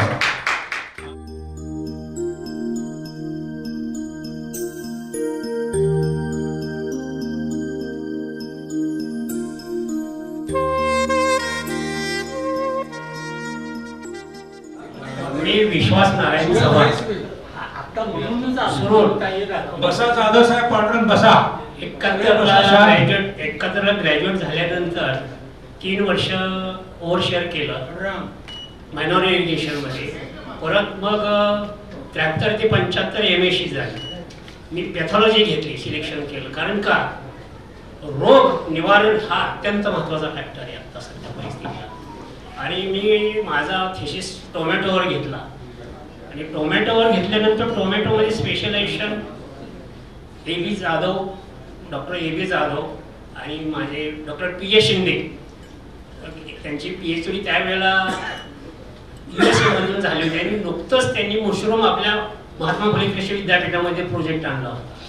आणि BB पवार माझे दोन्ही, मला 2 मिळाले गायब. एक BB पवार चित्रीचे ओलूसचे आणि एक डॉक्टर PA शिंदे. आणि त्यांच्या हाताखाली मला 3 वेळा थिसिस परत रिपीट करावा लागला.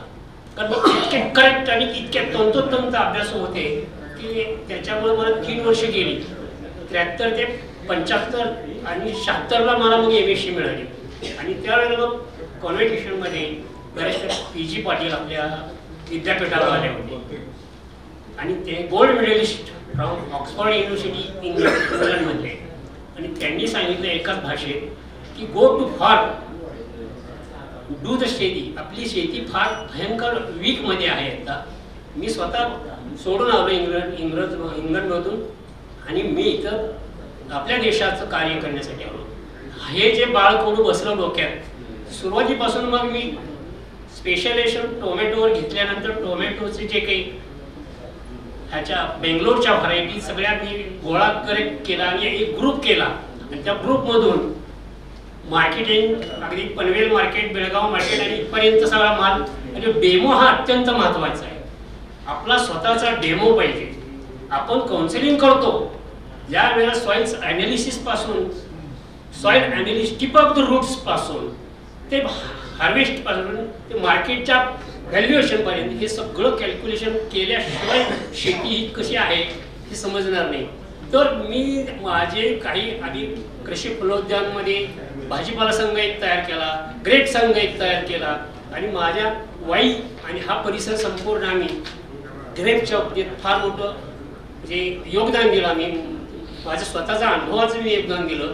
मी 78 सालापासून जे शेतीमध्ये आहे ते आज तक आहेत. मग शेवटी पोल्ट्रीमध्ये आम्ही कन्व्हर्शन केलं.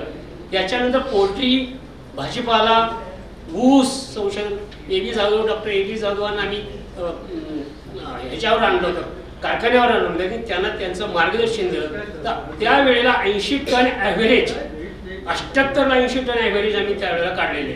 तर काही मिक्सअप आम्ही केलेले, मॅन्युअर म्हणजे पोल्ट्री मॅन्युअर, अशी काही खतं, शिवाय सॉईलचं पर्क्युलेशन, सॉईल वेल ट्रेन, सगळ्या गोष्टी, फर्टिलिटी, हे सगळ्याचा अभ्यास करून काही डेमो आम्ही माझ्या स्वतःच्या शेतीवर तयार केली. आणि त्याच्यातून मग रोगराई वगैरे जे काय असतात ना ते शेतकऱ्यांना आम्ही सांगितलेले.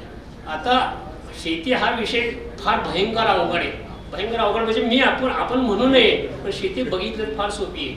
आध्यात्मिक शेती आलेली. आध्यात्मिक शेती मीन्स व्हॉट, की ही आध्यात्मिक शेती, आता सेंद्रिय शेती सगळ्यांना माहिती आहे, पण आध्यात्मिक शेती ही जी पंचतत्व आहे ती खाली पंचतत्व आपण सर्वांना माहीत आहोत. आपण डॉक्टर वगैरे सगळे आहोत.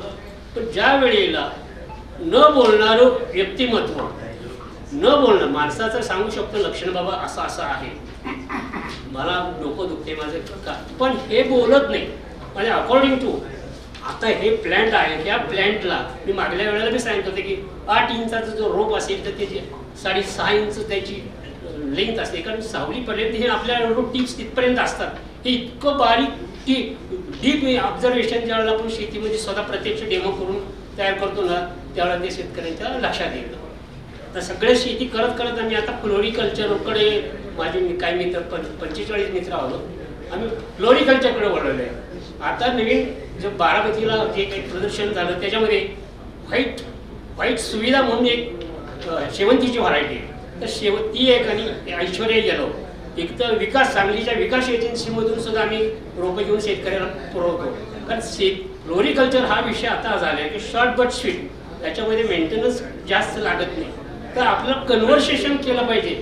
कारण का हेवी ज्याच्याकडे लँड जास्त आहे 10, 12, 15 एकर, पण स्मॉल स्केल होल्डर्सना विदिन अ शॉर्ट पिरियड 3 महिन्यामध्ये जास्त पैसा कसा मिळेल ह्याच्याकडे आपल्याला लक्ष दिलं पाहिजे. आणि डेमॉन्स्ट्रेशन आपण देतो त्याच वेळेला आपले स्वतःचे अनुभव प्रात्यक्षिक दाखवून ज्या वेळेला शेती केली जाईल त्यावेळेलाच विश्वास बसतो. एवढंच मी सांगतो. आणि आपण सर्वांनी सहकार्य करावं शेतकऱ्याला. ही काय माहिती आहे का, याच्यावर बघून नाही शेती होत, याच्यावर बघून शेती होत नाही. शेतीला प्रत्यक्ष उभं राहा. काय कळलं आपल्या प्लॅन्टमध्ये तर स्वतःच्या शेतामध्ये उभं राहा आणि करून घ्या. करून घेतले तरी म्हणजे बरेच लोक शेतकरी शेती करत असतील असं मला वाटते. तर डेमो हा अत्यंत महत्त्वाचा आहे आणि बदल हा व्यवहारातून केलाच पाहिजे. म्हणून फ्लोरिकल्चरकडे आम्ही आता जास्त लक्ष देऊ. ओके, धन्यवाद. विश्वासराव. संभाजी पाटील मोरदवाडी. मी 71ला बाहेरला जॉईन झालो. त्या ठिकाणी प्रामुख्याने अफॉरेस्टेशन अँड लँड डेव्हलपमेंट काम होतं. या ह्याच्यामध्ये डिटेल न बोलता मी जवळजवळ 7 लाख झाडं लावली माझ्या ह्याच्यामध्ये, वेगवेगळ्या ठिकाणी, गुजरातमध्ये, कर्नाटकमध्ये आणि महाराष्ट्राच्या काही भागामध्ये. त्यापैकी 5000 मी सोडलं तर त्या ठिकाणी 5 लाख झाडं जिवंत होती 10 वर्षानंतर. त्यानंतर मी राजाराम बापू कारखान्यावरती इरिगेशन डिपार्टमेंटला जॉईन झालो. आणि अत्यंत महत्त्वाचं सांगायचं म्हणजे ज्याला आपण वॉटर मॅनेजमेंट म्हणतो किंवा पाणी व्यवस्थापन म्हणतो, जीवन हे पाणी आहे, पाणी हे विष पण आहे. त्या संदर्भानं मी सुरुवातीला 1985ला जॉईन झालो आणि लिफ्ट इरिगेशन त्या ठिकाणी जवळजवळ 34 लिफ्ट इरिगेशन केली 50,000 एकरवरती. आता त्या ठिकाणचा महत्त्वाचा प्रश्न होता की पाणी व्यवस्थापन. आता पाणी व्यवस्थापन आपण सर्वसाधारण बघतो, सगळ्यांना अनुभव आहे त्याचे, पण आपल्या टेक्निकल भाषेत सांगायचं म्हणलं तर व्हीनॉच, आम्ही जे चेंबर होते त्या चेंबरच्या हौदालाच सुरुवातीला व्हीनॉच लावले. तर वैभव बोरगाव म्हणून सांगली जिल्ह्यातलं एक गाव, वाळवे तालुक्यातलं, त्या ठिकाणी नवीनच चालू झालेलं होतं. पहिल्याच वर्षी आम्ही वेगवेगळ्या कंपन्यांची म्हणजे फवारण्या वगैरे घेतल्या आणि व्हीनॉच लावली त्या ठिकाणी. तर व्हीनॉच लावली, साधारण 270 एकर ऊस होता. त्या 270 एकरावरती मोजून पाणी दिलं आम्ही वर्षभर, म्हणजे ऊस लावल्यापासून तुटेपर्यंत प्रत्येक चेंबरला आम्ही व्हीनॉच लावली. तर त्या ठिकाणी सरासरी उत्पन्न आम्हाला 270 एकराचं 75 टनांनी मिळालं. हे अत्यंत महत्त्वाचं आहे. आणि जमिनी डीप कॉटन ब्लॅक सॉइल्स म्हणतो त्या प्रकारच्या जमिनी होत्या. दुसरी गोष्ट, त्या राजाराम बापू कारखान्यामध्ये मी जर काय केलं असेल तर सलग 3 वर्ष महाराष्ट्रातल्या जे ऊसामध्ये, जमिनीमध्ये म्हणजे सॉइलमध्ये आणि शुगरकेन प्लांटिंग वगैरेमध्ये जे विशेष तज्ज्ञ होते त्यांना बोलवून सतत 3 वर्ष वाळवे तालुक्यातल्या लिफ्ट इरिगेशनच्या परिसरामध्ये त्यांचे परिसंवाद घेतले.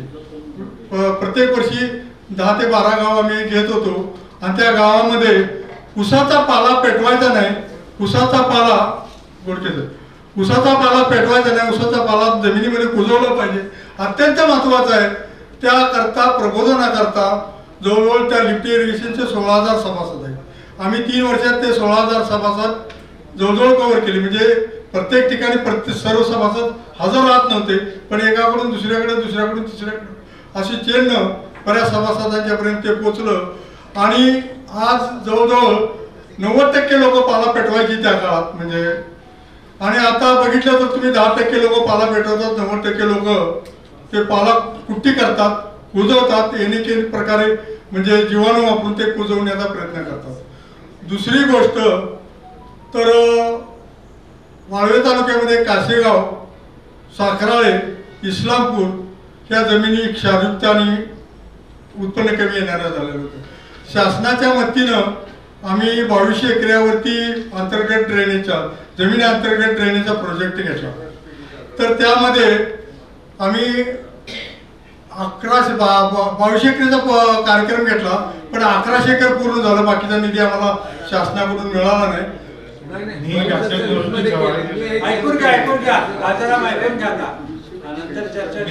निवृत्ती चव्हाण 2 अनुभव सांगणार आहे. म्हणजे गंजी शेती आणि रामनाथी आश्रमामध्ये आता सध्या मी लागवडी बागामध्ये सेवा करतो. तिथं जमीन भरपूर आहे, जवळ 400 एकर. तर तिथं कंप्लीट पूर्ण म्हणजे गोव्यामध्ये 100% अनुदान आहे. पूर्ण म्हणजे 300 एकरावर ठिबक केलेलं आहे. आणि पूर्वी कसं होतं, मी जायच्या आधी रासायनिक ह्याच्यावर फार जोर होता.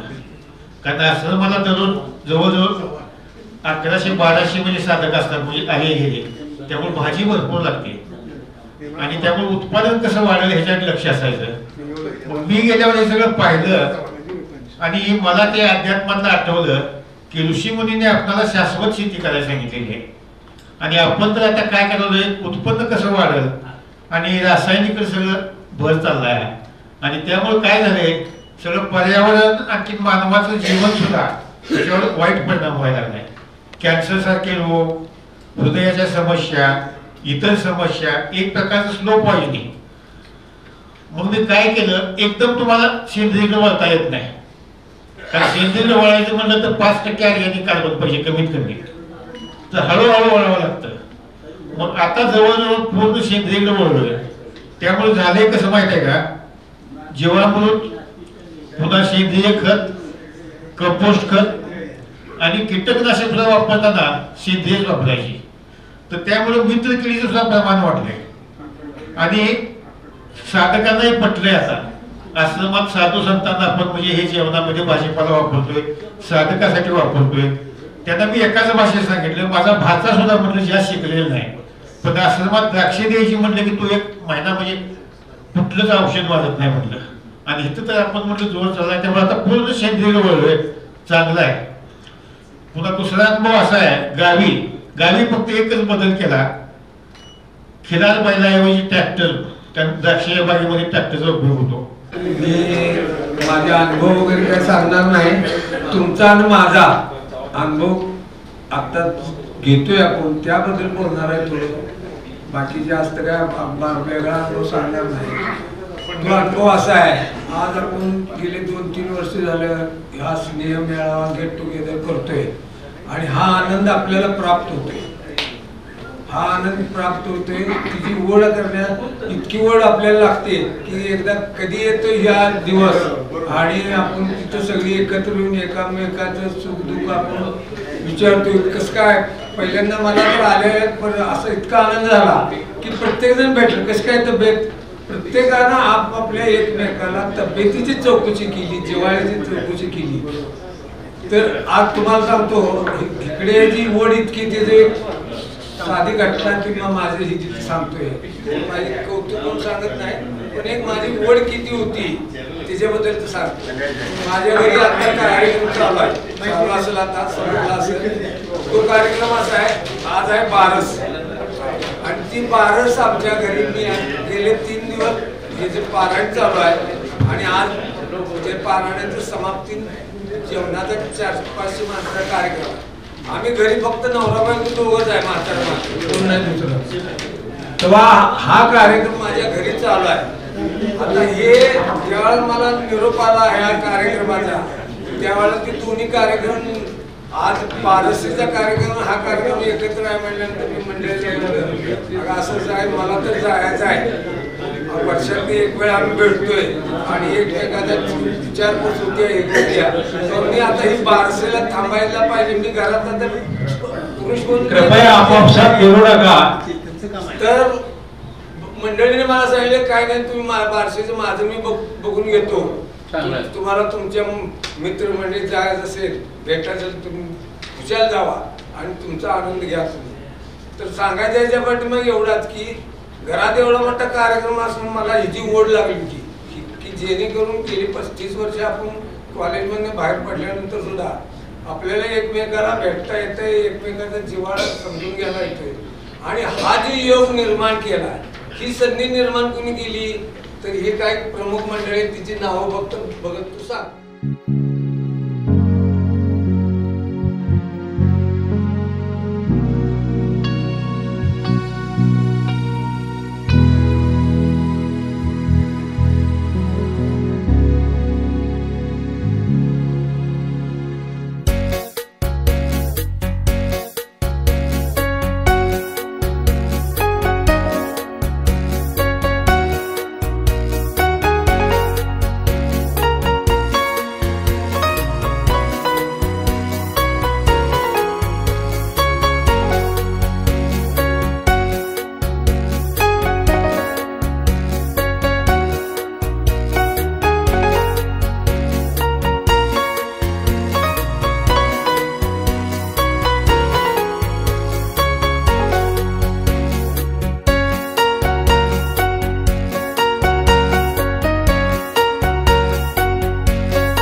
लास्ट इयरला पण एक थोडंसं आपण यावरती बोललेलो होतो की आपण कसं काय पॉलिसी किंवा स्ट्रॅटेजी किंवा ॲक्शन प्रोग्राम जो गव्हर्नमेंटचा असतोय किंवा आपल्या वेगवेगळ्या ऑर्गनायझेशनचा असतोय त्याच्यावरती आपण काय करू शकतो, म्हणजे ज्यापर्यंत जसं आता आपण बोललो आपण की बऱ्याचशा गोष्टी आपण करू शकतोय आणि लोकांना मदत करू शकतोय, तर त्या दृष्टीनं हे पावलं आहे.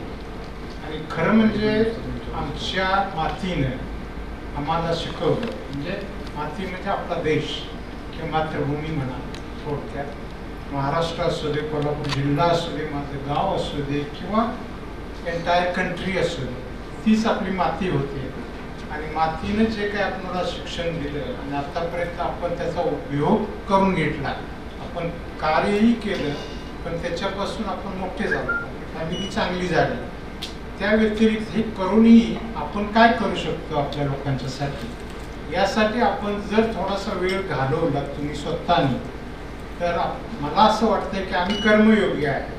आम्ही काय भाग्ययोगी नाही किंवा धर्मयोगी नाही, कर्मयोगी आहे. पहिल्यापासून कर्म केलेलं आहे आणि त्याच्या व्यतिरिक्त आम्हाला बरेचसे फायदे झालेले आहेत.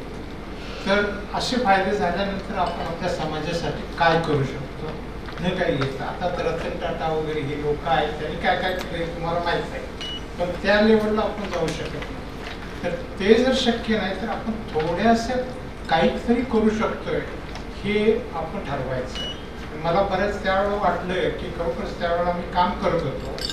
2022 पासून या प्रोजेक्टवर आम्ही काम करतोय. सध्या गावाच्या मर्यादित आहे हे, परंतु हे भागात होईल, जिल्ह्यात होईल, महाराष्ट्रावर होऊ शकते, कारण आमची परमिशन महाराष्ट्र सरकारच्या लेवलला आहे, महाराष्ट्रावर करू शकते. तर हे सगळं खरोखर सांगायचं मला अभिमान वाटतं या ग्रुपला सांगण्याचा, कारण हे मला असं वाटतं की तुमचा आशीर्वाद जर मिळाला, पहिलं माझं लेक्चर आहे या बाबतीत, आणि तुमचा जर खरोखर आशीर्वाद मिळाला, सगळेच तुम्ही माझे मित्र आहात, पूर्वीपासून आपण एकत्रित राहिलो, भांडलो, बागडलो, कुस्ती खेळलो, बऱ्याचशा गोष्टी केल्या आपण त्या BSc वर्गात असल्यापर्यंत 4 वर्षाच्या. तर अशाच लोकांचा जर तुम्ही आम्हाला चांगले ओळखताय, मी तुम्हाला चांगले ओळखते, आणि त्यातून जर तुम्हाला तुमचा चांगलेपणा मला दिसला आणि तुम्ही जर माझ्यातनं काहीतरी चांगलेपणा बघितला, तर त्याच्यात खरोखर ते कौतुकस्पद आहे मला, आणि आपणच आपल्या लोकांना अप्रिशिएट करू शकतो. आणि या दृष्टीने मी म्हटलं की घाटवडे साहेब, त्यांना मी विनंती केली ऑर्गनायझेशन कमिटीला की यावेळेला मी एक प्रेझेंटेशन देऊ का, आणि त्यांनी परवानगी दिली मला, त्याबद्दल त्यांना धन्यवाद. आणि त्याच वेळेला तुम्हा सर्वांना माझा खरोखर धन्यवाद, कारण तुम्ही ठरवलं की बाबा मी काहीतरी सांगेन आणि ते तुम्ही ऐकायची तयारी दाखवली, तर त्या दृष्टीनं मला बरं वाटलंय. तर थोडक्यात सांगायचं म्हणजे हे ज्ञानहिरा प्रतिष्ठान किंवा फाउंडेशन आहे, हे आम्ही स्थापन केलेलं आहे. आता या वर्षापासून आम्ही कार्यरत झालेलं आहे, म्हणजे we are functioning now this year. Last year we got all of doors. आणि खरं म्हणजे बघायचं म्हटलं तर हे ज्ञानहिरा प्रतिष्ठान ही चॅरिटी बेस्ड प्रतिष्ठान आहे, आणि हे पब्लिक आहे, प्रायव्हेट नाही. बरेच वेळा प्रायव्हेट फॅमिलीज असली प्रतिष्ठान काढतात आणि ते फायदा पण घेतात त्यांच्या फॅमिलीला, तसं यात काही नाही. आम्ही काढलेला आहे, मी त्याचा सध्या अध्यक्ष आहे गावच्या लेवलला, पण उद्या परत जिल्ह्याच्या लेवलला जर झालं तर ते दुसरे कोणते असतील, पण त्यांची रिस्पॉन्सिबिलिटी पब्लिकला, प्रायव्हेट नाही आहे. ह्याच्यात काय प्रॉफिटेबिलिटी काहीच नाही, फक्त डोनेशन घ्यायचं, डोनेशनवर चालवायचं. आणि आम्ही ठरवलं आहे की माझ्या अध्यक्षतेखाली लागणारं सीड मनी ते मी पुरवायचं, आणि त्यातून वाढणारा वर्क्स जे आहे ते सर्वांनी मिळून तयार करायचा, असं आम्ही ठरवलेलं आहे. तर जे काही सीड मनी आहे ती माझी रिस्पॉन्सिबिलिटी आहे, आणि त्याचं कारणच असं आहे की खरोखर बिकॉज इंडियाच्या गव्हर्नमेंटनं किंवा बाकी लोकांनी आम्हाला इतकं काय मदत केली. BScला स्कॉलरशिप मला मिळायची, MScला मिळाली, PhDला मिळाली, त्यानंतर सर्व ठिकाणी सपोर्ट मिळाला. त्याच्या बेसिसवर आम्ही फॉरेनला गेलो, फॉरेनमध्ये राहिलो. तर हे सगळं जे झालं ते आपल्या स्वतःच्या मातीमुळे झालं किंवा बाकीच्या लोकांनी केलेलं श्रम आहे, आणि त्याच्यात काहीतरी आपण देऊ शकतो. आणि ते काय देऊ शकतो हे या ज्ञानहिरामध्ये तुम्हाला स्पष्ट होईल. एक म्हणजे ज्ञानहिरा म्हणजे काय, तर ज्ञानापासून हिरा मिळाला पाहिजे, व्हॅल्यू. ज्ञान म्हणजे नॉलेज, ते काय चोरलं जात नाही, ते ज्याच्याकडे आहे त्याच्याकडे राहतं, दिल्यानंच वाढतं, हे सगळं आपल्याला माहीत आहे. आणि त्याच्यापासून डायमंड पाहिजे. डायमंड पाहिजे म्हणजे वेल्थ पाहिजे म्हणा, ऑपॉर्च्युनिटीज पाहिजेत म्हणा, सस्टेनेबिलिटी पाहिजे म्हणा, किंवा लोक जागृती होते, अंधविश्वास नको आहे. हे सगळ्या गोष्टी आपण ज्ञानाच्या थ्रू करू शकतोय. आताच आपण बोलतो की अध्यात्मवाद फार फार कॉम्प्लेक्स सिस्टम आहे, आपण बोलतोय, परंतु तोही एक भाग आहे. ज्ञान, विज्ञान आणि प्रज्ञा. ज्ञान म्हणजे आपल्याला काय मिळतं, आई वडील सांगतात, शिक्षक सांगतात, ते ज्ञान असतं. आणि विज्ञान म्हणजे काय, scientific research, cause and effect and fact, figures वगैरे, हे सगळं आपल्याला माहिती आहे, आपण सायंटिस्ट आहोत. तर ते ज्ञानाचा भाग आहे, म्हणजे everything is established with facts and figures and evidences वगैरे. आणि त्याच्या पलीकडे जे आहे ते आम्हाला माहीत नाही. उदाहरणार्थ माणूस विचार करत असतोय, पण कुठून विचार येतोय काय माहीत नाही. आपण हातानं मारू शकतो, समजते की हातानं मारलो कोणाला, पण विचार कुठून येतोय, मनापासून येतोय का कुठल्या सेलमध्ये येतोय. It is spiritual also to some extent. How you can be happy, तुम्ही कसं हॅपी, ज्ञान ज्ञान दिल्यानंतर हॅपी होतो. आणि हे नॅचरल फिलिंग असतं आपल्याला, त्याच्यातच खरंच सुख असतं. हे आपल्याला आता समजायला लागले, कारण का आपण आतापर्यंत कर्म केलं, पैसा मिळवला, आपली फॅमिली वाढवली, सगळं काही झालं, पण तुम्हाला जे समाधान मिळायचं आहे शेवटी ते स्पिरिच्युअल पार्ट आहे आणि ते समजत नाही आपल्याला, पण आपल्याला फिलिंग होत होती आपण कसं सुखी होऊ शेवटी, आणि ते करायचं म्हणजे ज्ञानामध्ये आहे. ज्ञान दिलं पाहिजे आणि ते जे काय मिळालं त्यापासून आपल्या समाजाची सेवा केली पाहिजे आणि त्याच्यामधून आपल्याला फायदा होतो. ते जे फायनल जे आजकाल गोंदकर होते किंवा आम्ही 2-3 लोक बोलले प्रज्ञानाबद्दल किंवा अध्यात्मवादबद्दल, ते पण एक आपली एक बाजू आहे. तर आता रुरल एरियामध्ये जर काम करत असतो तर बरेच लोक फसवतात. आता बरोबर म्हटले असं होते, आपलं कर्तव्य आहे की ते थांबवायचं, खरं का नाही, कारण आपणाला जाणते आपण. तर त्या दृष्टीनं आम्ही ज्ञान हिरा असं नाव दिलेलं आहे. कॉन्सिडन्स असा आहे की माझ्या आई वडिलाचं नाव पण ज्ञान हिरा आहे. माझ्या वडिलाचं नाव ज्ञान आहे, ज्ञानदेव आहे, आणि आईचं नाव हिराबाई. तर त्याचं ते आम्ही कसं तरी हे झालं आणि आम्ही आता म्हणतोय की ह्याचा उपयोग करून पुढे वाटचाल करायची. तर हे एवढ्या थोडक्यात सांगले आणि त्यानंतर मग थोडक्यात डिटेलमध्ये जायचं म्हटलं तर पुढचा एक भाग आहे, थोडक्यात तुम्हाला दाखवायचं एक क्लिप दाखवतोय मी.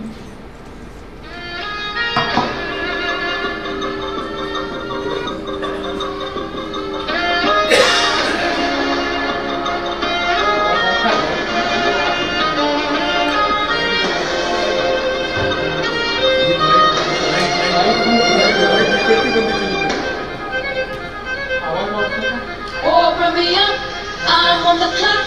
Put me on top, everybody drop.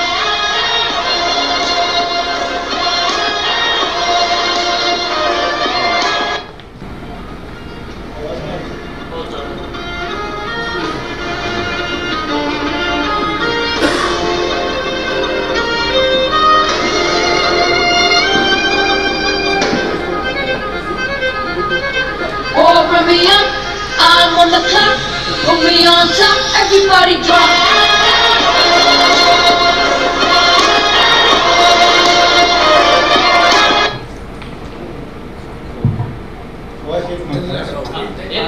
येतो ना आवाज. ठीक आहे. तर पुढे जाऊया. मग आता हे चालू झाले म्हणजे 3-4 महिने 6 महिन्यापासून आम्ही त्याच्यात काम करतोय. स्टडी रूम म्हणतोय आपण रुरल एरियामध्ये. तिचं कार्य असं आहे की 11वी पास झाल्यानंतर जे काही विद्यार्थी अवलंबून राहतील त्याच्यावर, की 11वी झाल्यानंतर काही लोक डिग्रीला जातील, काही लोक MSc करतील, काही लोक PhD साठी जातील, काही लोक MPSC UPSC किंवा आणि काही परीक्षेसाठी तयारी करत असतील. अशा लोकांना ही फॅसिलिटी गावच्या लेवलला तयार करायची. आणि ती तुम्ही बघितली असेल ती अभ्यासिका म्हणून आहे सध्या, ती चालू आहे, कार्यरत झालेली आहे आणि ती आम्ही लॉन्च केली 3 जानेवारीला यावर्षी. 6 महिन्याच्या आम्ही कष्ट घेतले, त्याच्यापासून हे तयार केलं आणि त्याचं चालू आहे. तर अशाच बऱ्याच प्रकारचे ज्ञान आणि विज्ञान या बाबतीत आपल्याला काम करायचं आहे आणि प्रज्ञान त्या बाबतीत जे कन्फ्युजन आहे ते कमी करायचं आहे. मग त्याच्यामध्ये अध्यात्माचा भाग पण आहे, स्पिरिटचा भाग पण आहे. तर हे थोडक्यात म्हणजे काही स्लाईडच्या मदतीनं मी तुम्हाला एक्सप्लेन करतो. तर हे आमचे डॉक्टर BP पाटील, हे आमचे सहयोग द्यायला ते आमचे ॲडवायझर वगैरे आहेत. पर्टिक्युलरली ॲग्रिकल्चर टेक्निकल सब्जेक्ट्समध्ये सॉईल सायन्स किंवा ॲग्रोनॉमिक पार्ट किंवा अदर्स. आणि दुसरी म्हणजे त्यांच्या हस्ते आम्ही ते रिबन कट केलेली तुम्हाला दिसेल तिथं.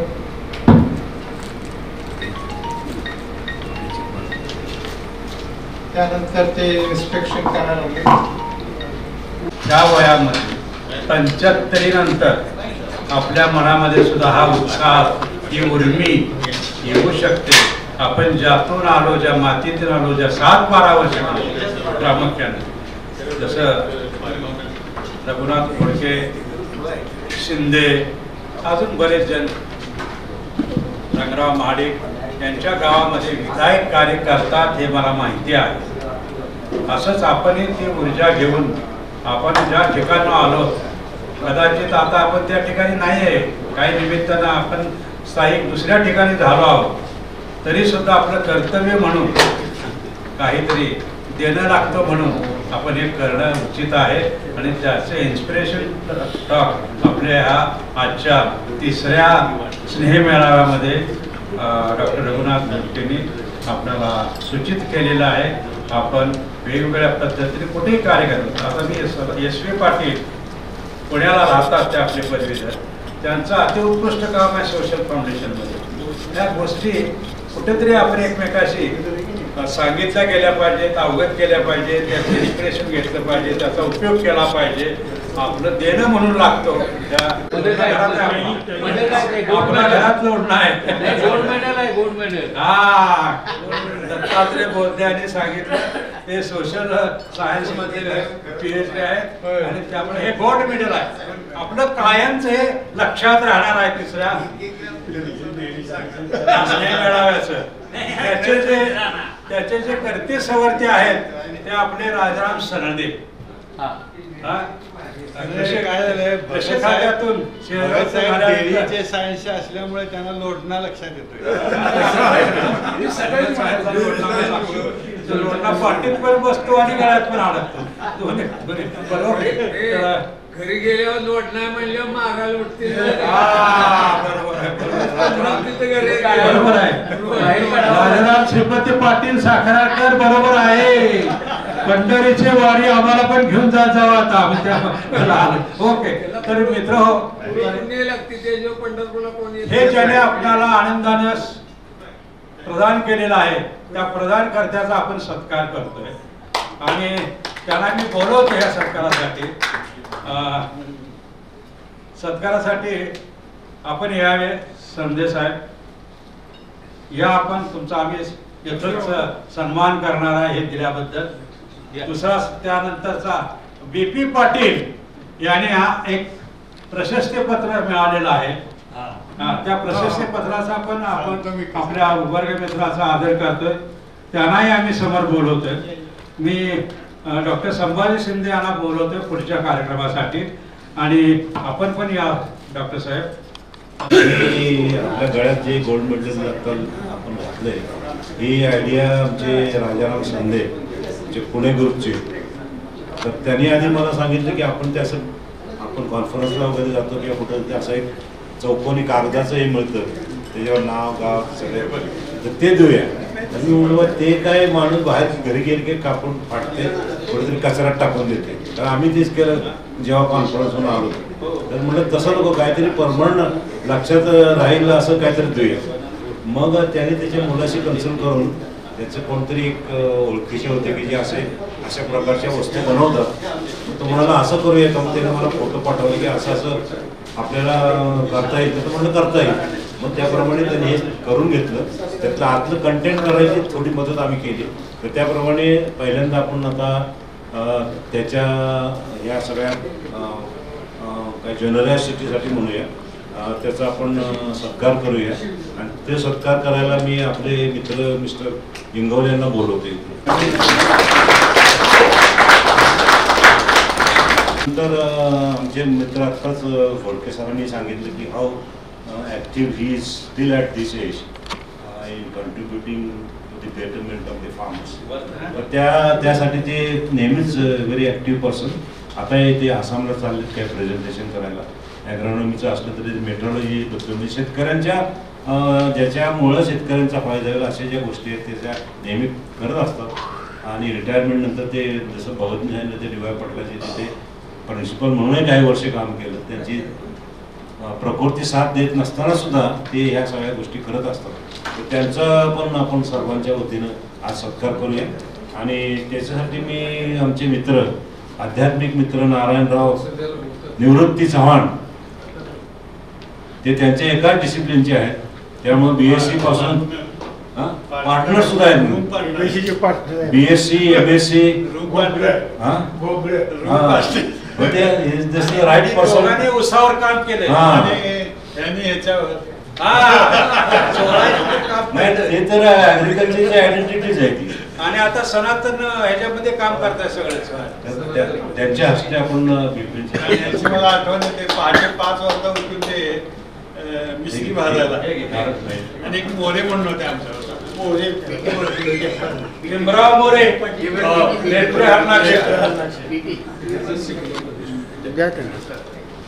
सगळ्यांनी टाळ्यांनी स्वागत. ते शांतीनाथ आवटे प्लीज.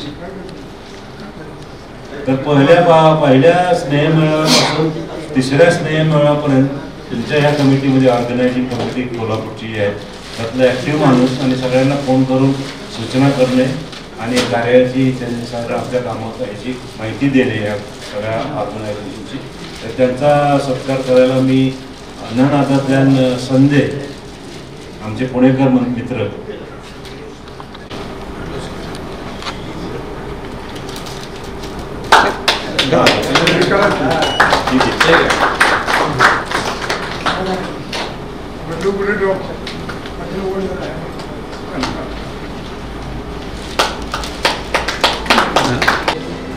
आम्हालाच म्हणजे ते राहिल्या काटकोपड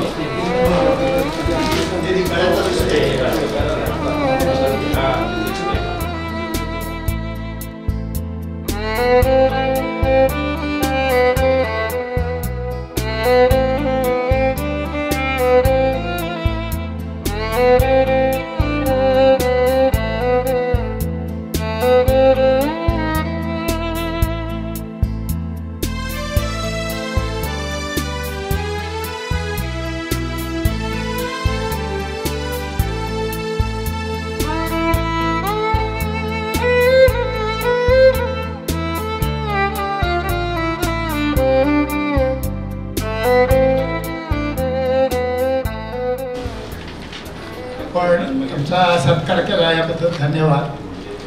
पण हा सत्कार आमचा वैयक्तिक नसून ज्याला ज्यांना गेट टुगेदर व्हावं असं वाटतंय त्या सर्वांचा हा सत्कार आहे. Very good.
Thank you sir. Alokar सरांनी जे सांगितलं तेच मी बोलणार होतो, पण त्यांनी माझ्याबद्दल त्यांनी बोलून टाकलेलं आहे. खरंच हे सगळ्यांचं प्रेम कोल्हापूर रहिवाशी कोल्हापूर जिल्ह्यातल्या मित्रांचं असल्यामुळे मला हे शक्य झालं. कोणी विचारलं असं का, कधीच एकदाही विचारलेलं नाही असं का करतो म्हणून. जो करतो ते जे काय करतो ते तुझ्या मनासारखं करत जा, व्यवस्थित चाललेलं बरं वाटतंय म्हटलं. म्हणून आपण ते प्रत्येक वेळी लोकल गेट टुगेदरमध्ये प्रत्येकांचं मला सपोर्ट आहे म्हणून आतापर्यंत हे व्यवस्थित चाललेलं आहे. इथनं पुढं आपण तसं सपोर्ट दिलं तर आणि कुठे असं ना का सांगलीला सुद्धा पुण्याला सुद्धा आणि मी त्याला सपोर्ट केला माझ्या वतीने जेवढा प्रयत्न करतो तो करू शकतो. Thank you sir. येऊ नका, आम्ही तुमच्या पाठीशी आहोत. धन्यवाद. मी अशोकरावांचा धन्यवाद करतो, सर्व टीमचं धन्यवाद करतो. अशासाठी करतो की त्यांनी स्वतःहून पुढे होणाऱ्या कार्यक्रमामध्ये हाय या एनर्जीने सहभाग घ्यायचा. कारण ही जर येणे मास्टर ऑफ सेरेमनी आहे म्हणेन तुम्हाला, आणि पुढचा जो कार्यक्रम तिथं ठरेल. आपण आता त्याच्यावरच चर्चा करणार आहोत. आणि तो सांगली जिल्ह्यातल्या सर्व प्रतिनिधींनी ओरिजिनल सांगा आणि त्यामध्ये त्यांनी जो प्लेस ठरवतील त्याने सर्वांनी त्या ठिकाणी उपस्थित राहावं. हे अगदी बरोबर. तर पुढचा कार्यक्रम हे जे काय करतायत त्यांच्याकडे जे काम नेमून दिलेले आहे ते काम तेच पुढे चालवतील.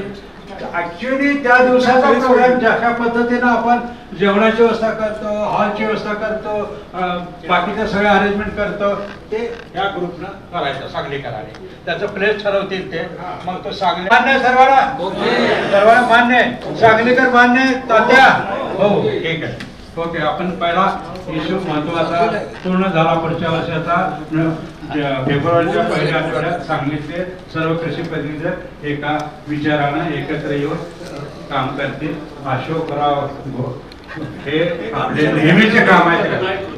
हा बरं, 10वी आणि 12व्या परीक्षेत बोर्डात पहिल्या 5 मध्ये आला तर त्याचा आपल्या ग्रुप मार्फत आदर सत्कार करूया. बोर्डात होतो ना एवढी जर बक्षिसं द्यायची तर त्याला फंड्स लागते का? त्या फंडची व्यवस्था काय आहे? पुन्हा दुसरा महत्वाचा मागे हा पण इश्यू झाला होता, ते फायनान्सचं अकाउंट कोणी ठेवायचं, त्याचे हिशोब हे सगळं ठरवून बरोबर करतो. एक लमसम अमाऊंट, आपला वेळ भरपूर आहे आणि आपण ते पैसे एखाद्या त्याचं अकाउंट उघडतील, जे काय करायचं फायनान्शियल अरेंजमेंट त्याला ते करतील. आणि त्याचा कडिलोट होऊ नये म्हणून फक्त मला 2 मिनिटं द्या. कारण आभार प्रदर्शन करण्यापूर्वी डॉक्टर भगत आणि डॉक्टर संभाजीराव शिंदे यांनी सगळं जे काय आभार आहे ते मानून टाकले. पण आमची त्याचा भाग म्हणून मला फक्त तुम्ही 2 मिनिटं द्या. या स्नेहसंमेलनासाठी विविध भागातून आलेले मित्र, मी स्वतः मुंबईवरून आलेला आहे, ग्याल चित्रदुर्गवरून आले, चंद्रकांत ग्याल, गोव्याहून येणार चव्हाण, उगरहून महावीर कोतळी, पुण्यावरून संभाजी शिंदे, श्यामराव भगत, सूर्यकांत जामकर, सदाशिव पाटील, रामचंद्र कुलकर्णी. ओके हे रामभाऊ शिंदेने सकाळी नावाचं हे केलेलं आहे. परंतु जे मित्र आहेत याच्यामध्ये नाव नाही आहे त्यांना वाईट वाटू नये म्हणून आम्ही दिलगिरी व्यक्त करत आहे. त्याच्यानंतर या स्नेह मेळाव्यासाठी श्यामराव भगत पुणे आणि संभाजीराव शिंदे बाणेर यांचे सुद्धा मोलाचं सहकार्य लाभलेलं आहे. स्वागत समितीतील सक्रिय कार्यकर्ते आणि मित्र सतत तिसरा स्नेह मेळावा नियोजनबद्ध छान सुंदर आयोजित केले त्याबद्दल त्यांचं कौतुक करत आहे. त्याशिवाय आट्रे हॉटेलचे दीपक सारा विनयकर आणि त्यांचे कर्मचारी यांनी आपणाला जी सेवा दिलेली आहे त्यांचे आभार मानले पाहिजे. सकाळपासून हे फोटोग्राफर ज्या ज्या इव्हेंटमध्ये आपले फोटो काढून आपल्याला भविष्य काळामध्ये याचा स्मृती म्हणून आपणाला उपयोग होऊन त्यांना सुद्धा धन्यवाद देतो आणि माझे आभार प्रदर्शन मी संपतो. धन्यवाद.